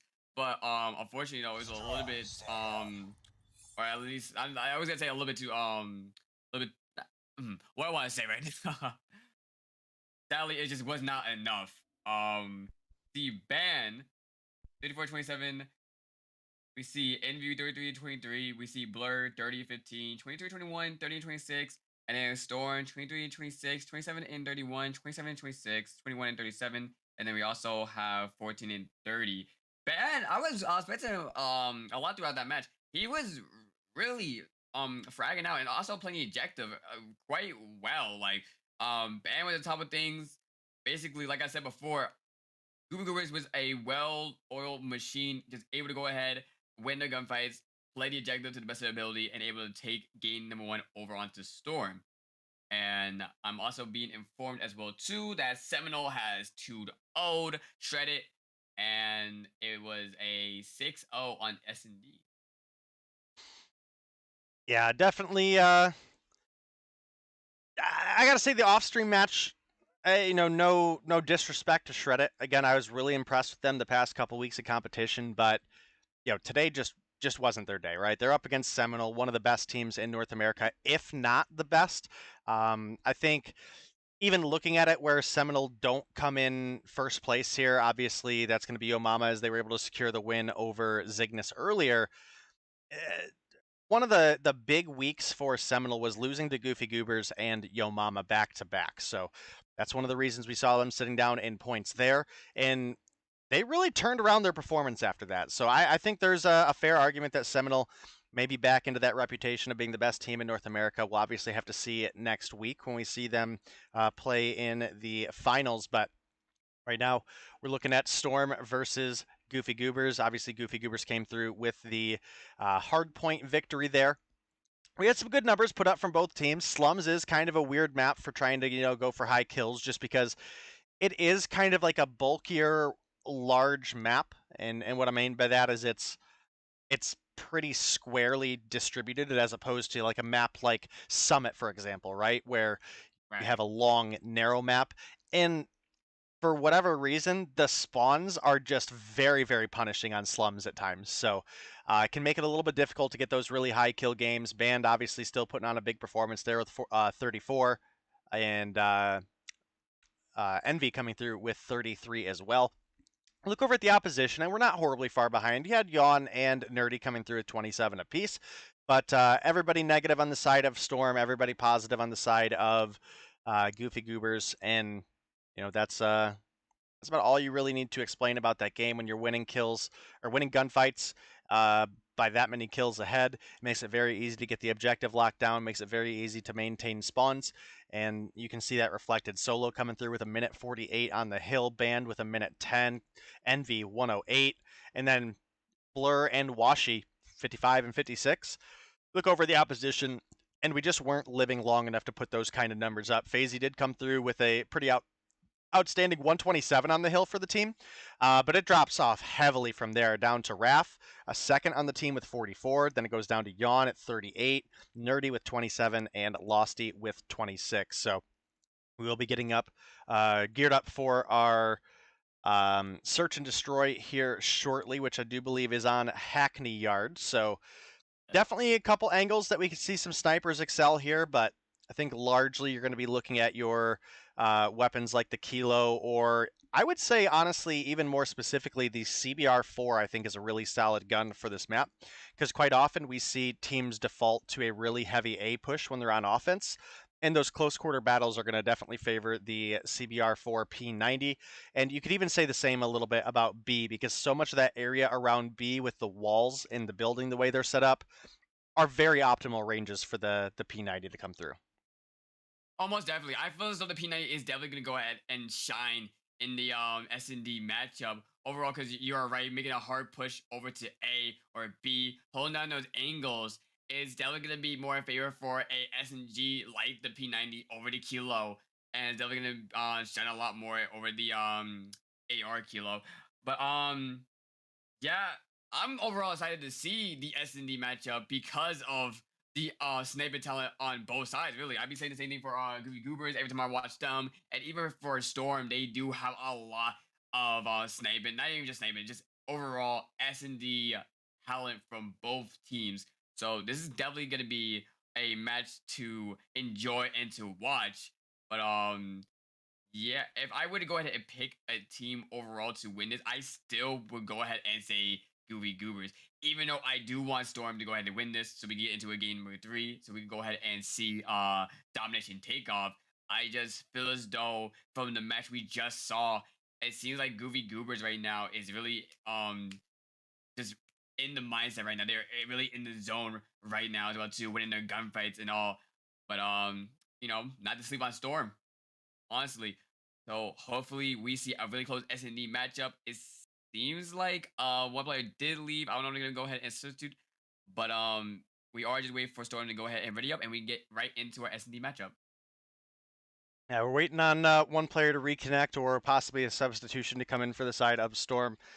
Want to give a real quick big shout out to SpeakNA and Andalizer over on YouTube, two of my mods over there. Our YouTube has definitely been growing, and you know, they're here every week taking care of all the questions and keeping people in line on the YouTube side of things. So I just want you guys to know that I appreciate you guys, and then as well, obviously over to the Trovo team. You guys are a little bit bigger, but you also have a lot more to deal with. So big shout out to everybody modding over on Trovo as well. Thank you guys so much. I know it gets a little bit chaotic at times, so we'll... I think I just realized, I don't even think I follow you on YouTube. Wait, do you have a command or something like that? It's in my bio below Trovo. That also works. You know what? It also works. That also works. I so know how to work Trovo. It's somewhere. Look, you gotta teach me. You gotta teach me the method for the TikToks too, man. You gotta show me the business over there. It's simple. Basically, all you gotta do is post. That's it. Just post. At least like 1 or 2 videos a day.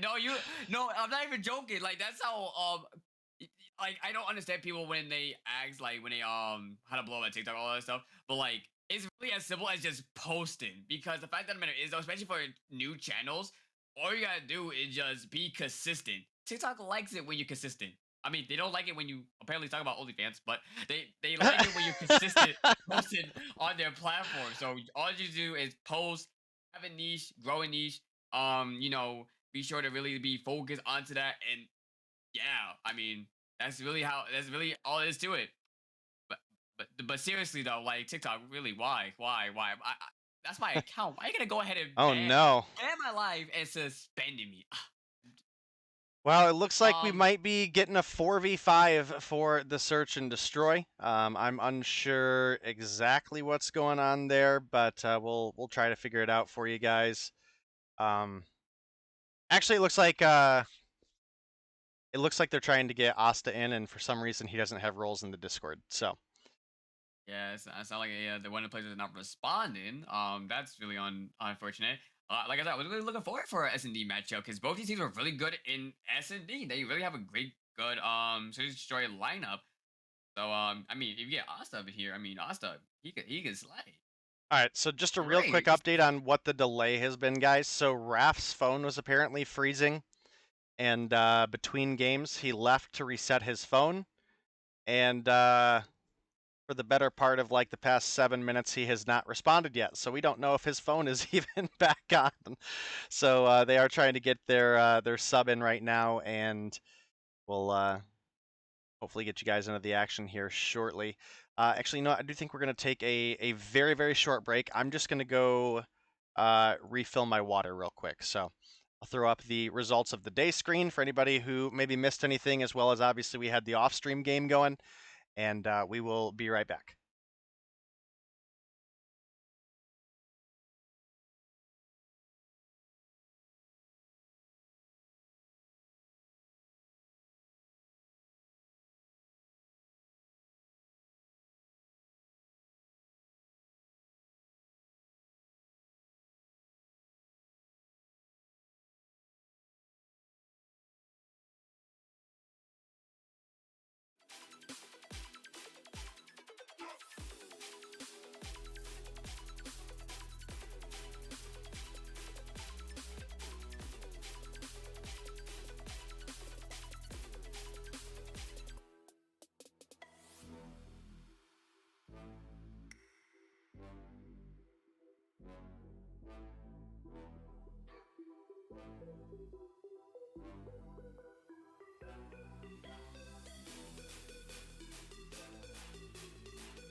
All right, guys. Sorry about the delay.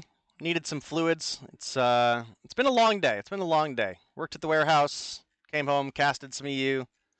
Half took a nap, and now we're back for NA, obviously, and we haven't had any forfeits yet, so it's been kind of a long day.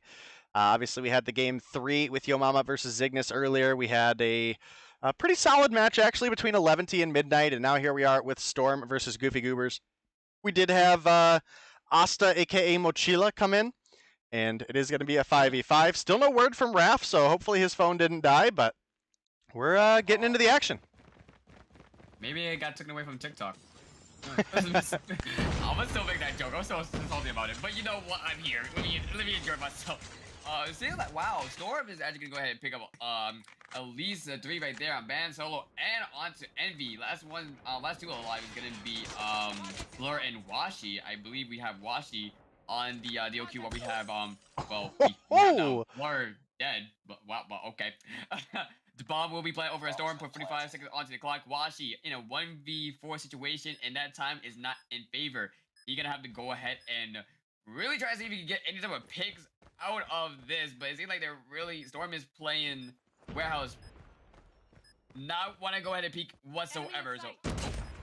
Wow, good angle. I'm gonna go ahead and find Nerdy.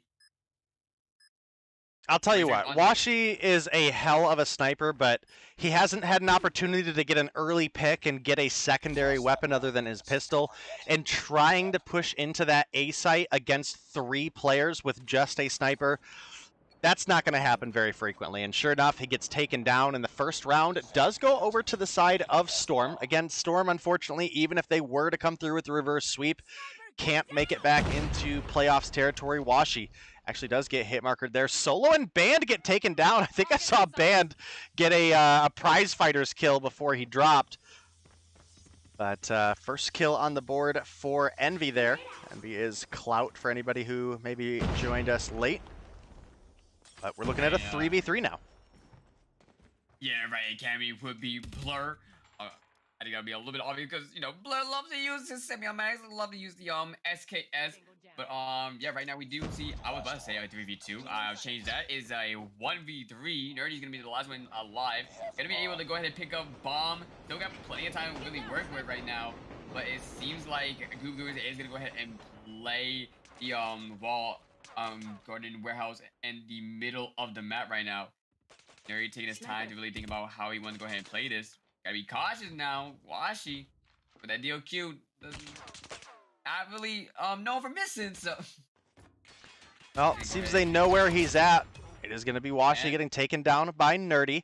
They realistically don't need to push. If you're Goofy Goobers here, just play deep. Oh my goodness, Blur almost coming through with the wall bang. That's scary for Nerdy. He actually might walk into Envy here. Yep, sure enough. Would have liked to see Goofy Goobers play a little bit more defensively there, just play for the win, but end up getting the round anyway, so. All tied up, 1-1 now, Cyber. Yeah, I mean, like you said, I don't think Storm is able to go ahead and get back their their spot in the top 6. So even if Goobers would go ahead and mess up, it's not gonna be anything major. But yeah, right now we do see a 4v4 situation. Storm right now, and Goobers kind of battling out over warehouse. Envy's gonna go ahead and find 2. Solo is gonna go ahead and also spot that is Freezy. Gonna be stopped by Yan, bringing us to a 2v2. Yan gonna be playing out, taking the time to go ahead and reload and reunite with his teammate. Benzi's trying to go for the wall bang. Not gonna find anything though, as we do see Envy and Blur gonna go ahead and take the time to play it back as well too.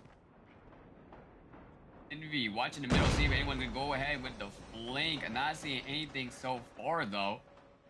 They still got plenty of time right now. About a minute to really work with. They could go ahead and pick up Bomb. They don't know if they're watching the angles over our warehouse. That's the thing. They're scared to go ahead and make that push over. But gotta be careful though. Envy gonna go ahead with the flank. Gonna be taking out 1. Sees Yan, wants to get that kill, but not gonna find it. It's gonna do a few damage onto him. But there goes Blur, able to go ahead and get the kill, and that's gonna be a lead over for Goofy Goobers.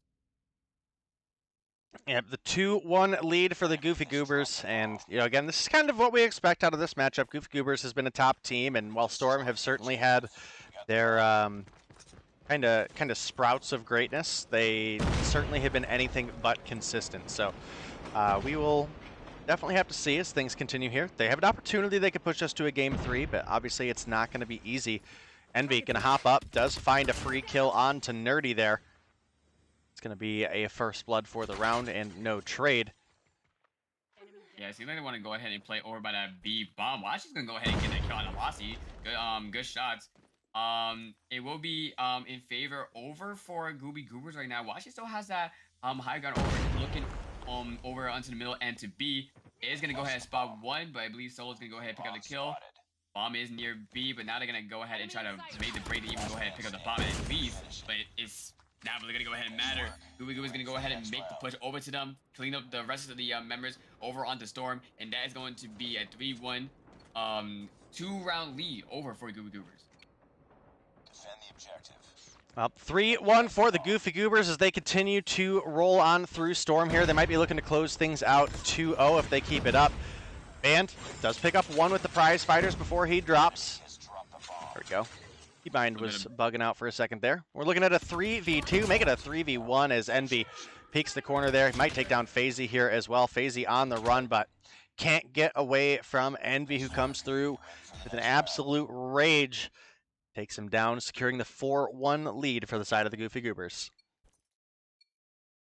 Yeah, now this is really starting to look like a blowout right now. But hopefully the side switch, hopefully that was a factor into it. Maybe they didn't like that side.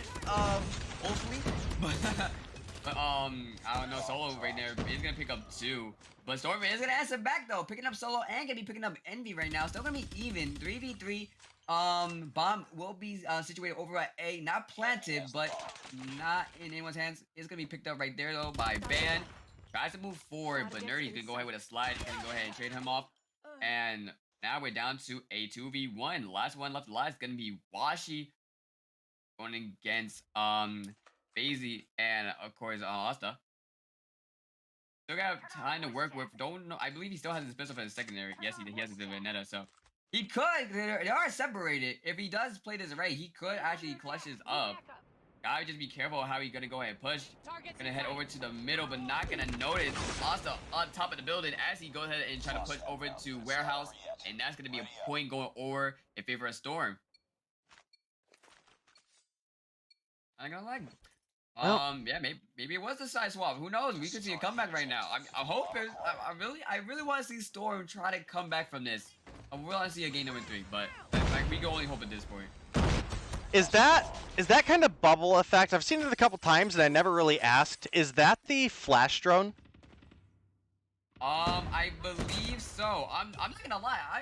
I do play my fair share of rank. I do stream a lot. I do play this game a lot.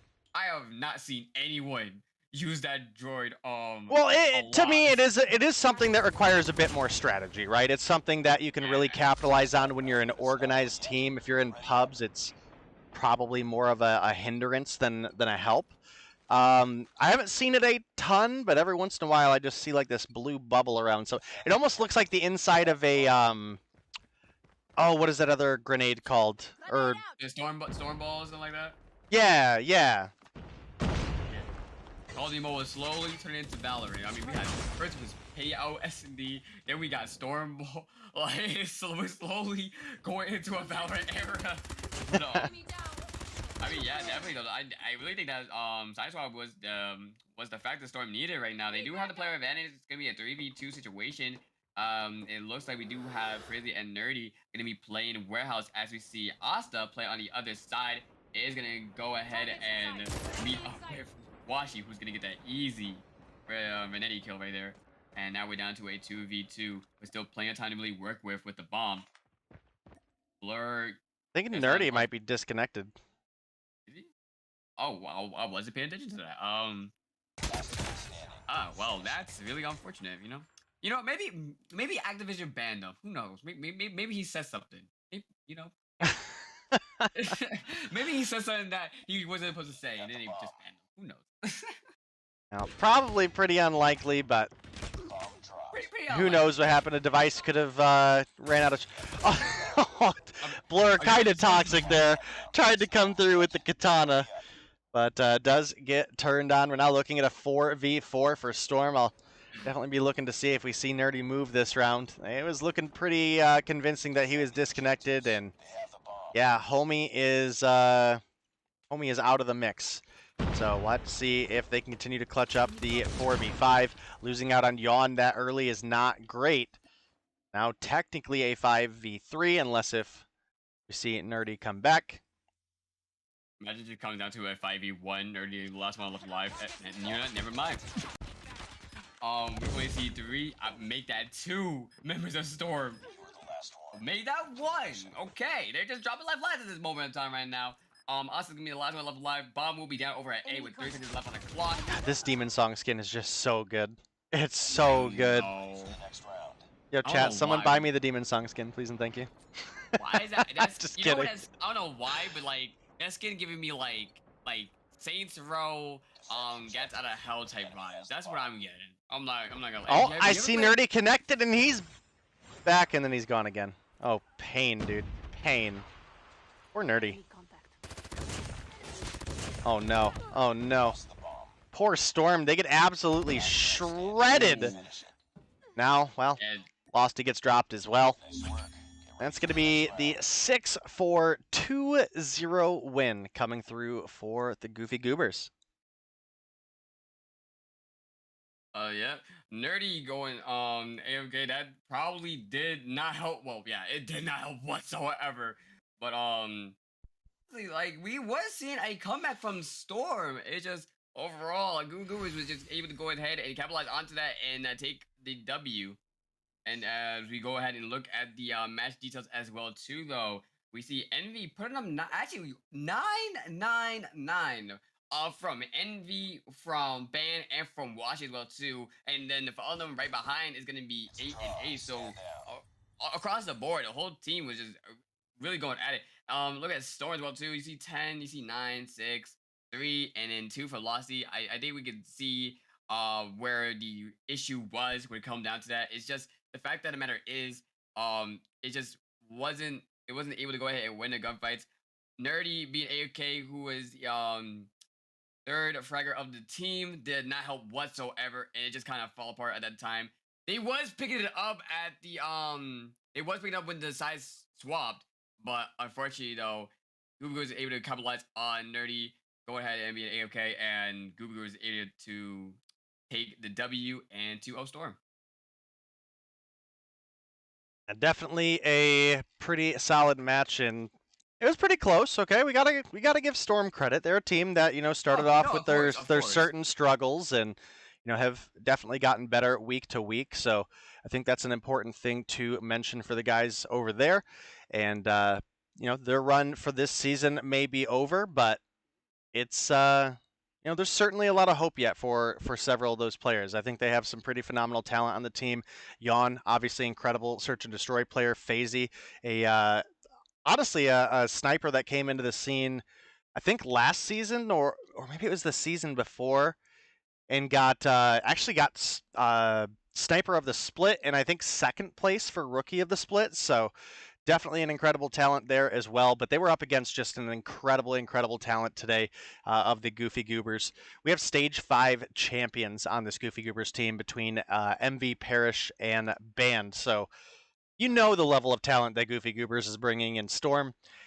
I don't want to say they haven't proven themselves, but they haven't proven themselves to the same degree that the Goofy Goobers had. And, well, today that was made pretty apparent, but still really solid games overall for these two teams. And we will be stepping away to take a short break. I will throw the results of the day up real quick, actually, before we take our break. And that way everybody who maybe is joining us late can catch up. We did have Yo Mama versus Zygnus in our first game. Did go all the way to a game 3 in which, honestly, Yo Mama didn't even look like the same team in the domination, but definitely came through and had a solid game. Eleventy versus Midnight. I think ended up, the hardpoint specifically ended up being a little bit closer than I anticipated, but Eleventy was really strong in the search and destroy. And obviously, if you're here, you were just able to catch the Goofy Goobers versus Storm. Hardpoint, pretty decent between these two teams. The Search and Destroy ended up being pretty solid as well. We did have Seminal play Shred It in the off-stream game, so we didn't get to see that, but Seminal did win 2-0. I don't think that would be surprising to anybody. And we do have one more matchup ahead of us with Xplicit and Status Quo, and I think there's potential for that matchup, Cyber.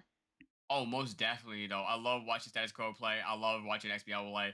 It's definitely going to be a nice final matchup to end off this night. And honestly, I'm not even going to say who I think was going to win because it's going to be a close match, in my opinion, overall. But I know SQ's not doing good in the standings right now, but overall, I feel as though, like, I love watching both these teams play. I'm not gonna say which one's gonna win. Hopefully, I don't care what that looks like. Hopefully, SQ gets at least one dub over XBL.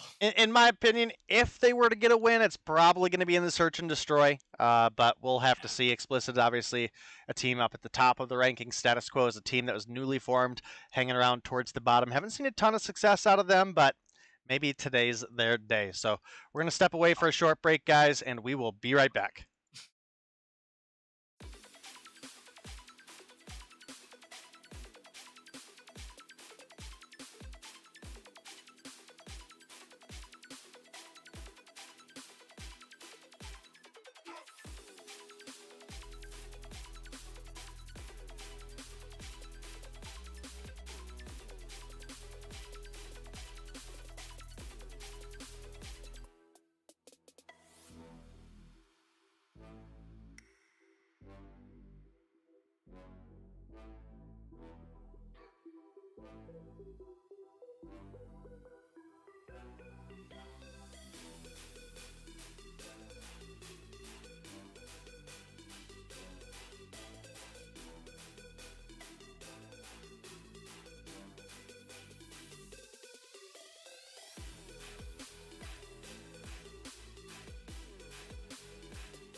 All right, ladies and gentlemen, welcome back. We're gearing up for our final match of the night. We've got Status Quo versus Xplicit, and you guys could hear, obviously, earlier that Cyber's here believing in Status Quo. He's been following some of these players for a while now, and you know they might have had a little bit of a rough start, but he thinks they can at least take a game. Well, we'll have to see, because Xplicit are certainly not at the best of their best either. They've had some pretty major roster overhauls lately, and that could definitely play a factor in this match. So we will have to see. Obviously, our starting lineup for Xplicit going to be looking at Ingenic, Jesus Can Save You, Law, Detri, and Awaken. And for the side of Status Quo, we're looking at Meralto, Kryzo, Tsunami, Cartels, and King A. So definitely could be a pretty interesting one. I know King A is pretty famous in some of the other shooter game spaces, so we'll see if his talents are going to play off here today. He had actually some pretty decent games last time we saw him play. Didn't bottom frag for the team, and well, let me tell you, if you're one of the COD pros and someone from a competitive game or competitor game comes over and out frags you, bro, you better step your game up. That is so true. Oh, but yeah, I am excited to go ahead and see this. Yes, I do believe Status SQ can go ahead and get at least one dub. Hopefully, you know, all we can do is just pray and hope for the best.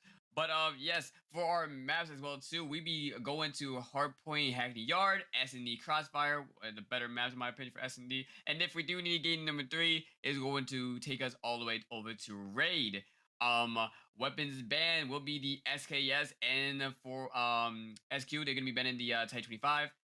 And for our maps, we be banning Domination Summit, and then we also be banning S&D, the map that I still cannot pronounce to save my own life. But nonetheless, our players is ready, so we're just going ahead and just waiting for our MS to go ahead and start it up.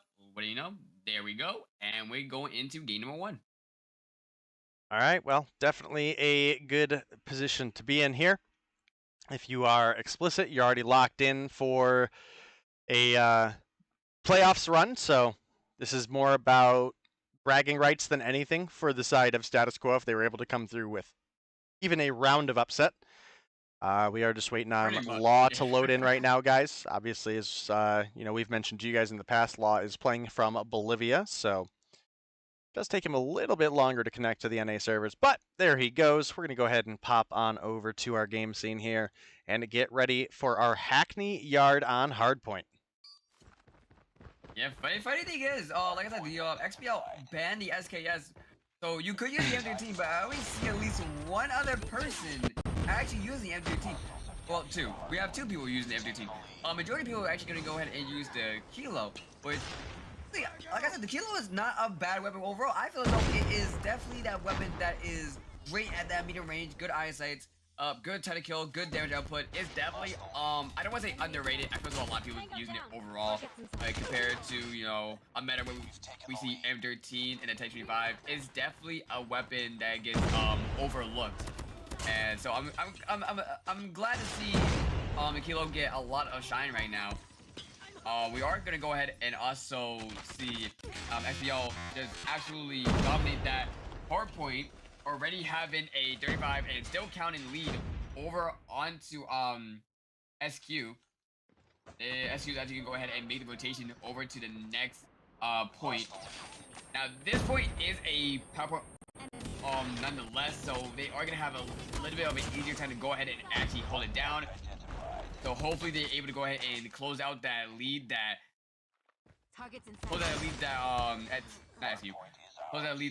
I'm doing a whole blank. Oh my god, XPL has made, but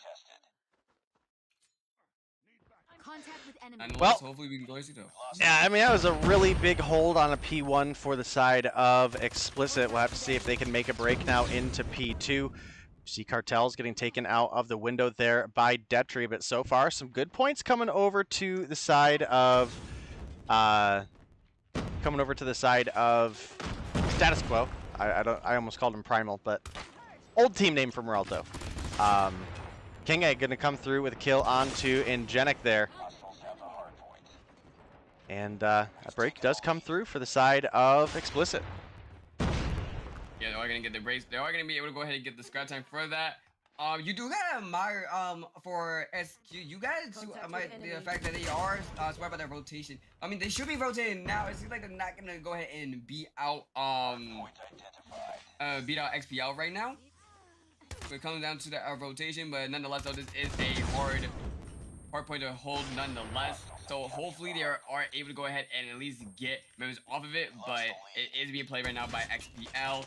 We do see at least 2 members inside of it. That would be actually we're gonna be seeing. Why am I throwing so much blinks right now? Oh my god! Oh, it's been a long night so far. It has been a long night. So. G-Fuel is not helping me right now. Oh my god! Holy crap! But okay, but yeah, we do see XBL going ahead and play in the agenda right now. I think we do have a law up in there. It's gonna go ahead and be taken off of it. No one's on there for the scrap time. Enemy contact.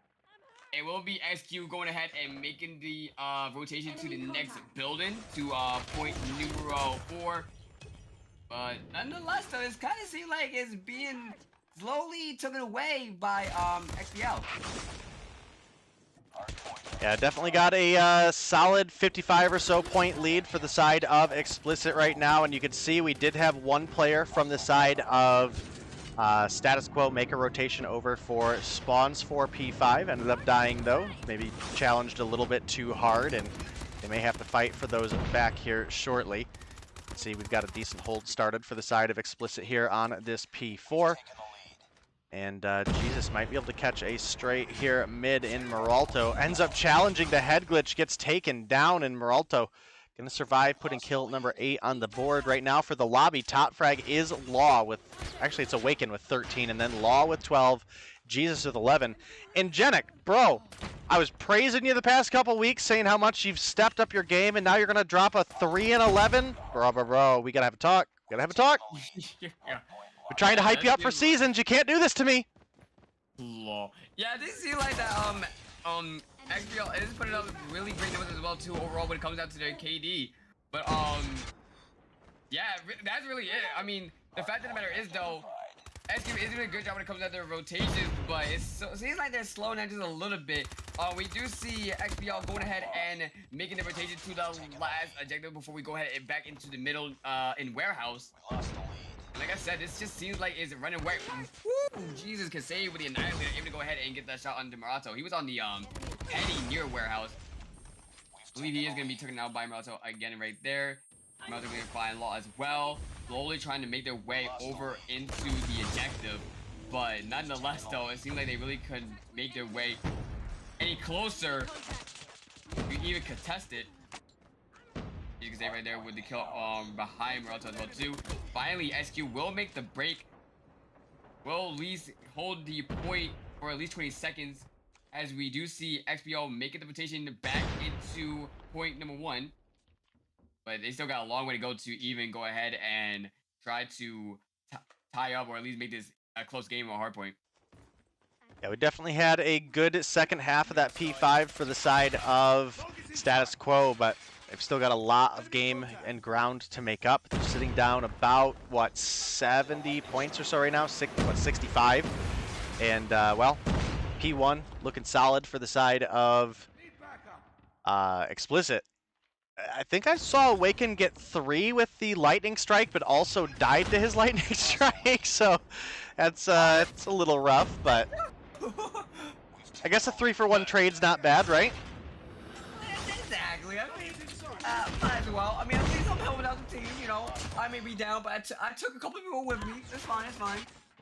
Yeah, but yeah, XPL just got just running away with it. They're already about to pass into that total of 100 points over onto the lead right now. Luckily, we are gonna see SQ make a small push onto the objective. Not gonna be anything major though. It still will be in favor over for XPL, and we do see at least one member of XPL also heading over to the next objective. A couple of members over for SQ is going ahead and trying to make that rotation as well, but they are going to be swarmed in by XPL moments at the moment of time, so I'm not sure if they're going to have access to it for much longer though. Even though Cartel does have the Purifier, is going to be able to pick up 2. Law is going to be there to go ahead and get that kill. SQ members was there to go ahead and get that refrag. They are going to get a little bit of seconds there, and it seems like they are going to be able to go ahead and hold down the objective.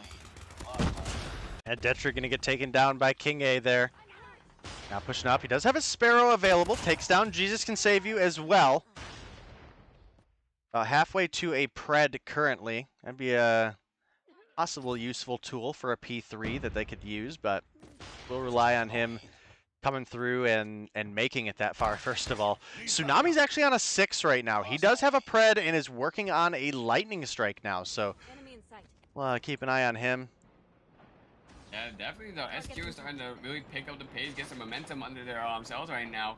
You gotta be cautious though, because it seems like XPL actually went ahead and made the rotation at about 20 seconds of the old objective. Now they are situated over at point number 3. This is gonna be really difficult trying to go ahead and make that rotation for SQ right now. We're gonna see oh, Cartel. There we go. I'm gonna say Cartel is gonna be sitting up right there. We're also trying to get that trade-off. Not gonna go ahead and find it. We're gonna get the member that was onto the ejective for XPL off. Seems like Ejectic wants to go ahead and play for it. Trying to get that kill on the Cartel is gonna go ahead and find it. Not going to get his body there. It's just a fight to who is going to go ahead and control onto the ejective.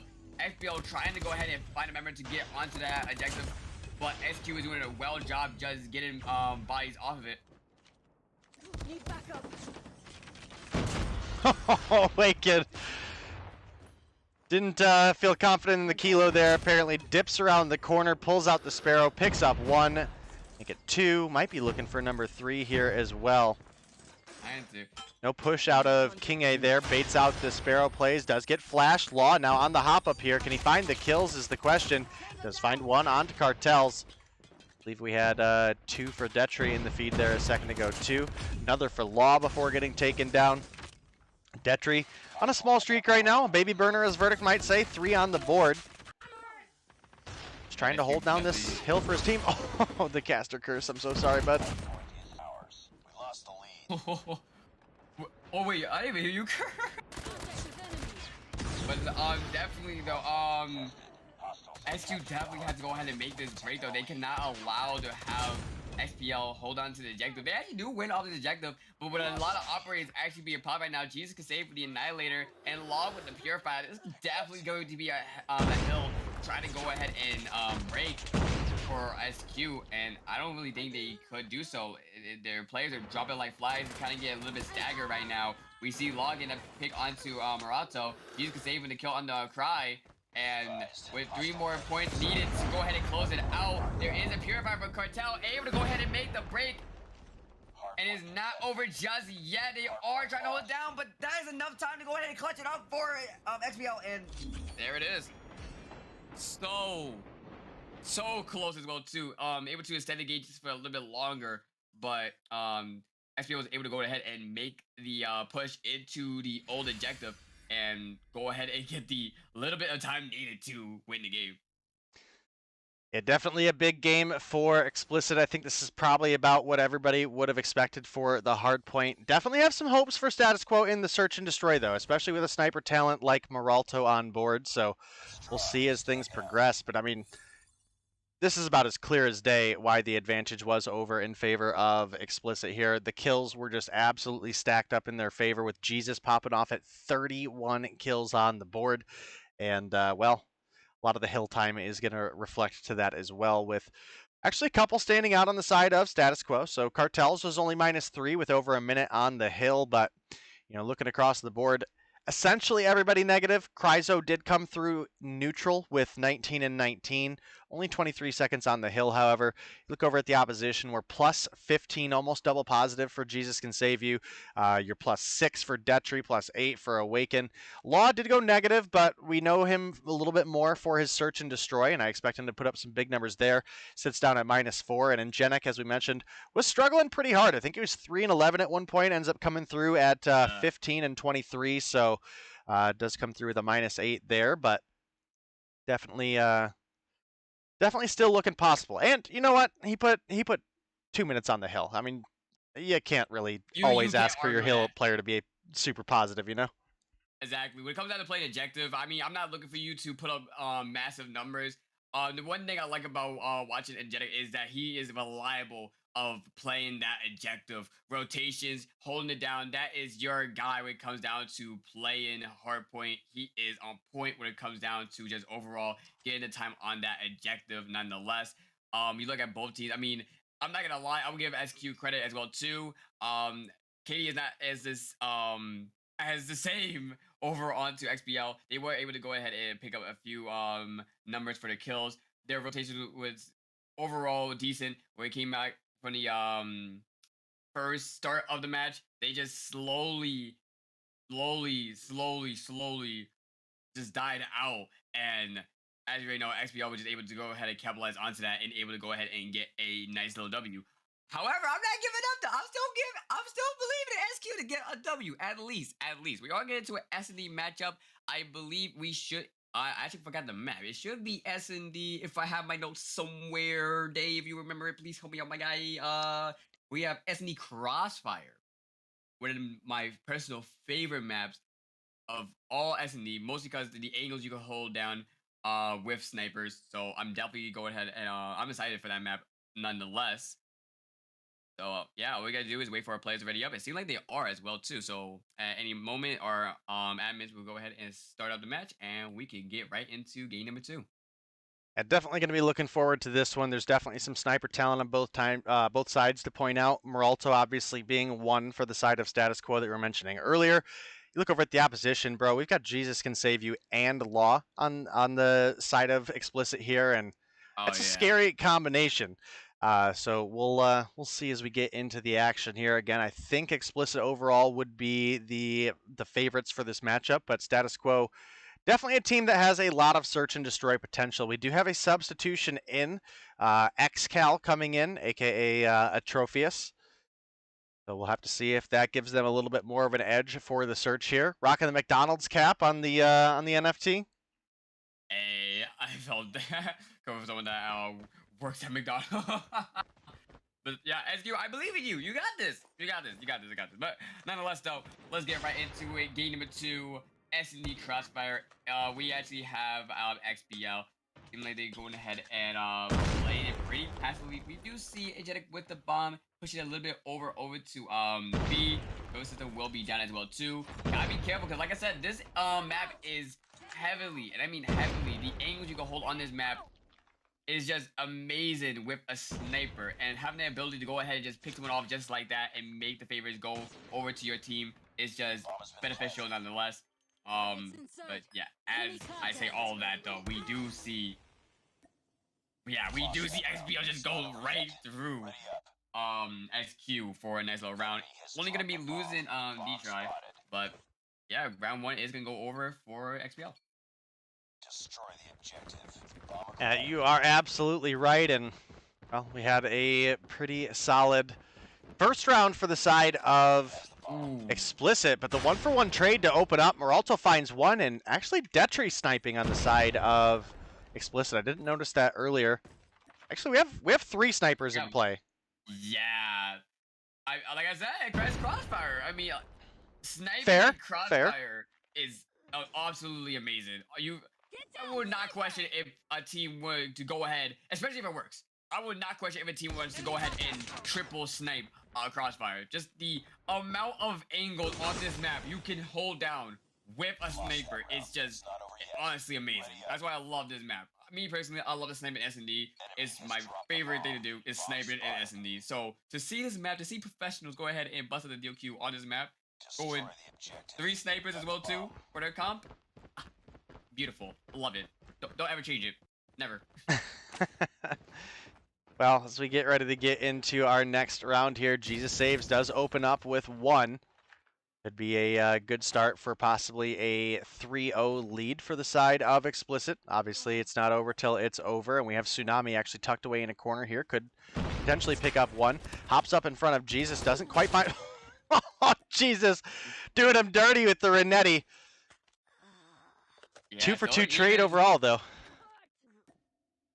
Yeah, still really even. Right. Well, we did lose Agrizo. Awakening's gonna go ahead and find that pick right there. Jesus Can Save's not gonna find the kill right there onto. I believe that was Yeah, there we go. Astra is gonna go ahead and lose. It's like right there, the Jesus can save, and all is left is Moralto. 1v3 situation, and the bomb is down, so he's working against the clock with only 20 seconds left. He's gonna find Jetic. He's gonna save. He's gonna find him as well too. Back to a 1v1. I don't think he's gonna have enough time to go ahead and push, but he is gonna go ahead and at least try making his way over to B. 10 seconds onto the clock. He's gonna go ahead and get the trophy system. Okay, kudos.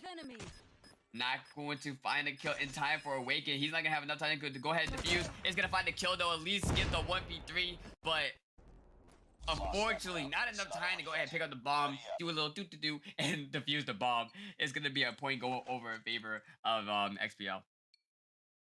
At the 3-0 lead coming through, and hopefully we'll see a little bit of a bounce back by the side of Status Quo. One thing I will mention is that Crossfire is a very competitively speaking offense-heavy map. Hudetri opens up with another first blood for the team, but gets taken down. Speaking of Moralto, does pick up kill number 6 there.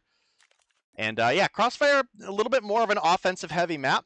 You can get to the B bomb site faster than the defense can. You also have quite a bit of cover kind of in that little cubby. So I think that's, one of the big factors here. And, we'll hopefully on the switch see a little bit more life out of the side of Status Quo. Moralto getting sniped at now. He is top fragging for the lobby. Tied up with Awaken and Law, but yeah. Law kind of cracked, honestly. I mean, are we surprised though? No. Exactly.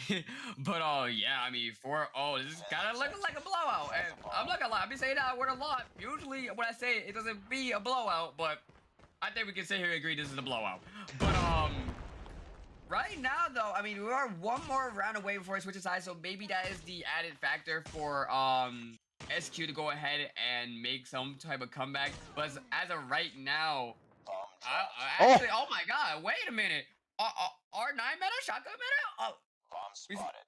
I show with the doof doof right there. The doof doof, exactly. That's what y'all call it. Able to get 3 kills right there. It's gonna be a 4v2 situation. Law is gonna be playing the closet. Gonna be losing his life, and now it's a 4v1. This is the chance for SQ to go ahead and get placed onto the scoreboard, at least with 1 round under their belts. But Jesus can save, able to get 1, bring it to a 1v3. He still got time to work with as well too. Bomb is gonna be over by B with only about a minute to really work with. You just gotta be really careful when it comes down to going ahead and pushing into the buildings over to his left side. Given the fact that he is sniping, he doesn't really have any real weapon to help him out when it comes down to that close engagement fight that he may is gonna take. So I'm just curious of how he's gonna go ahead and play this. Ooh. Oh, I'm not gonna hit it. The communication note, and Moralto is gonna go ahead and find him. That's gonna be a point over SQ, and we're gonna be finally switching sides. Hopefully, this is the momentum that SQ needs to go ahead and make the comeback. That will probably be the biggest upset so far today. Yeah, definitely would be an upset, and if we look, it's actually Trophius coming through with kill number 8 on the board right now. 8 and 4. Probably the best I've ever seen him play. Moralto also sitting pretty at 7 and 3 over double positive there, but rest of the team struggling. King A coming through on an 0 and 5 donut right now. Kryzo sitting right there with him. Tsunami only 1 on the board. You look over at the opposition, you've got work coming through for everybody except Ingenix still having a little bit rough of a day. Got a donut for himself as well, so sometimes having more donuts, Cyber, is not better. More is not always better. Oh my god, I love donuts. I remember back in high school, we have these fundraisers where you give, like, I forgot what the fundraiser was for, but like, all I know is you got Krispy Kreme donuts. Yum, yum, yum, yum, all day. I don't, like, Krispy Kreme, best donuts. I don't care. Debate me on it, but... Oh, Law is gonna be the last one alive. Gonna be bottom of the hill. Oh, Moralto with the 360! We caught it on stream too! Yeah, I did see it, but oh my god. Alright, well, that one's going on Moralto's fridge later as he is able to close out a second round now for the side of Status Quo. I think I'm going to pop open our Trovo and YouTube chat and see what everybody says when it comes around. Wait, he's going to put a... Yep, never mind. Anyways, Law is going to go ahead and pick up 2 right in it there. And pick up 3. Oh my god. I mean, don't get me wrong. I mean, I know, like, okay, maybe, just maybe, he's not gonna pick the same area. Or maybe he is. I mean, you don't really want to give him that, but Law right there gonna be able to go ahead and pick up an easy 3-piece right there. All gonna be left is gonna be Tsunami, able to pick up 1, trying to play his life, but is gonna go get wall banged by Law.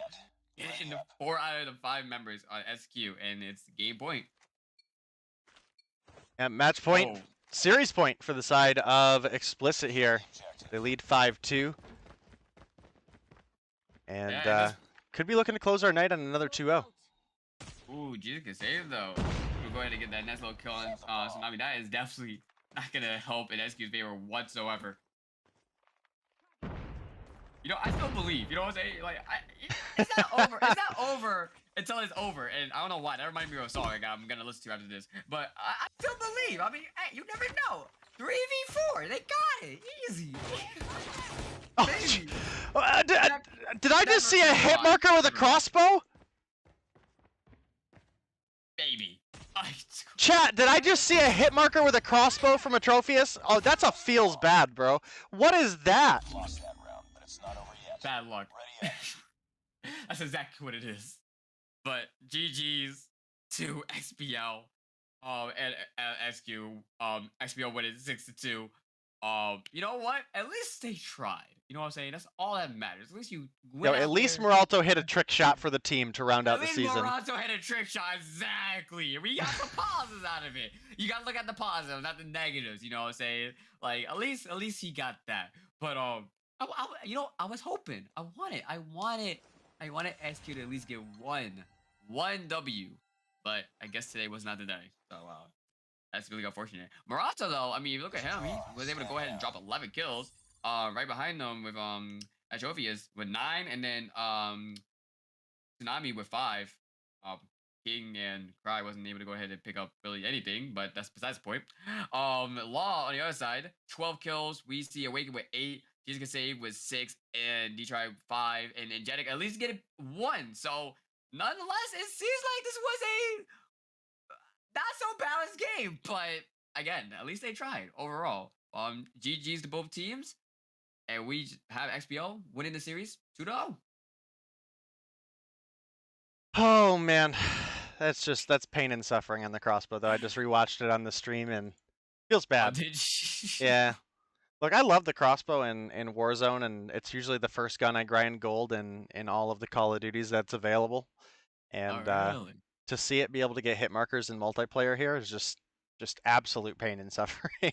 That's just so painful, but overall, Xplicit come through with a solid game. Law, as I mentioned, didn't have the best hard point, but came through absolutely cracked in the search and destroy. Puts up 12 on board, 8 for Awaken, 6 for Jesus, 5 for Detri, and Genic not having a day, but maybe we'll see him bounce back for finals week. Only 1 on board. Look over at the opposition. Man, Moralto and XCal doing pretty all right with 11 and 9. Tsunami came through with 5, but King A and Kryzo sitting on 2 nice little Krispy Kreme donuts for Cybers. So nom nom, bro. Oh. Yeah. Yeah, I mean, you hate to see it. It's just one of those days where it's not your day, but yeah, they just couldn't find the rhythm. They couldn't find the rhythm. And the thing I noticed well too is just their playmaking and the communication, I feel as though was not there for SQ whatsoever. So you could just tell from the way they was playing. I mean, they try to peek Law. 3 members try to peek Law, the same exact, basically the same angle. And Law was just able to go ahead and be like, no, not today. Well, not see you pop up next one, pop next. It was honestly, just poor communication overall. But GG's to both teams. It is gonna be XPO running it 2-0, and I believe that is the last match of the night, if I'm not mistaken, right? yeah, it is, and we do have our results of the day up real quick for you guys. It was a fairly quick night. I know there's 5 matches on the screen. We did only have 4 on the actual broadcast. Seminal and Shred It played offline so we could keep the night in a reasonable time. We had Yo Mama come through with the 2-1 over Zygnus that did secure their first place spot. Eleventy did pick up the 2-0 over Midnight Gaming. That did allow them to get their playoff spot secured. Storm dropped to Goofy Goobers 2-0 and did lose that spot to Eleventy. Xplicit, obviously, if you were here, you saw come through with the 2-0 victory over Status Quo. And, of course, Seminal in the off-stream game did have the 2-0 win over Shreddit. We're going to go ahead and bounce on over to our standings. And this is the final day of the open season, guys, and these are going to be your official standings. Yo Mama coming through with 150. Seminal, second place, 140 on board. Zygnus, 5 points shy, but does fall behind Seminal, so Zygnus will have to play in the quarterfinals with 135. Goofy Goobers, same scenario, 130 on board. Xplicit number 5 with 115. Eleventy with 80. Storm, again, fell behind Eleventy, 65. Midnight did have some pretty solid performances, here today, so hopefully we'll see some of those players make a comeback for next season. Shreddit as well, another team that really impressed me the past couple weeks of competition with 9th place with 30, and Status Quo, late addition to the lineup, but rounds at that number 10 spot with 10 points on the board. Meralto, my dude, I hope you find a team that works and can be together at the beginning of a season, hopefully, but maybe. Yeah, at least you're hitting trick shots. Bud. But at least he's doing that. At least. So I took a peek at your chat today. It seemed like people is requesting you to twerk. So you gonna do that or like? We're not gonna do that on stream today. In fact, I don't even think we actually hit the requirement. So. Here's where this all started. Let me just explain this for everybody. I'm gonna be a good sport. And I will do it. But me and Verdict were talking on chat on EU earlier about when someone drops 50 subs and it broadcasts on everybody's Trovo. You know what I mean? So that's what we meant when we did 50 subs. But no, there is no twerk tonight, guys. There is no twerk tonight. Okay, so I will do it, and I'll post it on I'll post it on Twitter, but it's not going to be tonight. I would, right? But I rate this for my live stream, and let me say something like this: I can't twerk for anything, and let me just to put it in one sentence, I am built like the stick bug, but I got nothing. I got nothing. I can't. But. And they asking you to go ahead and twerk. I mean, do it for the fans. It's my first time casting for Mobile Mayhem. I mean, why? Yeah, no twerk tonight. Listen, you guys. Listen. We'll do it, and we'll post it on Twitter. I'll be a good sport and do it. Listen, we're gonna be honest here. We're wearing boxers and we've got a blanket around our legs. We're not doing it right now. That's the reality. That's kind of weird. I'm not gonna lie. It's not weird. It's not weird. Everyone in chat, spam cyber twerk. If you want to see me twerk.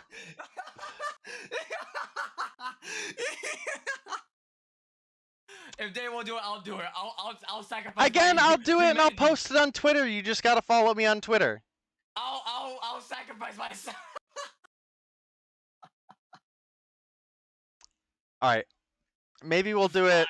Maybe we'll do it next week on quarterfinals day or something. Maybe we'll do that like as a halftime show.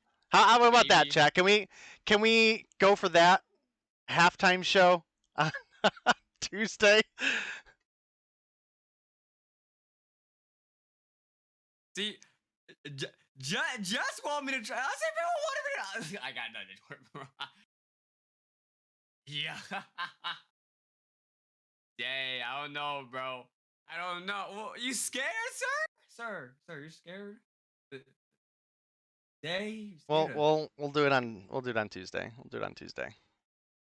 All right. We're gonna go ahead and get you guys geared up for a raid. We have a quick word from COD Mobile on the way out, and I think we're gonna be raiding Blur. So make sure you guys let Blur know we said hi.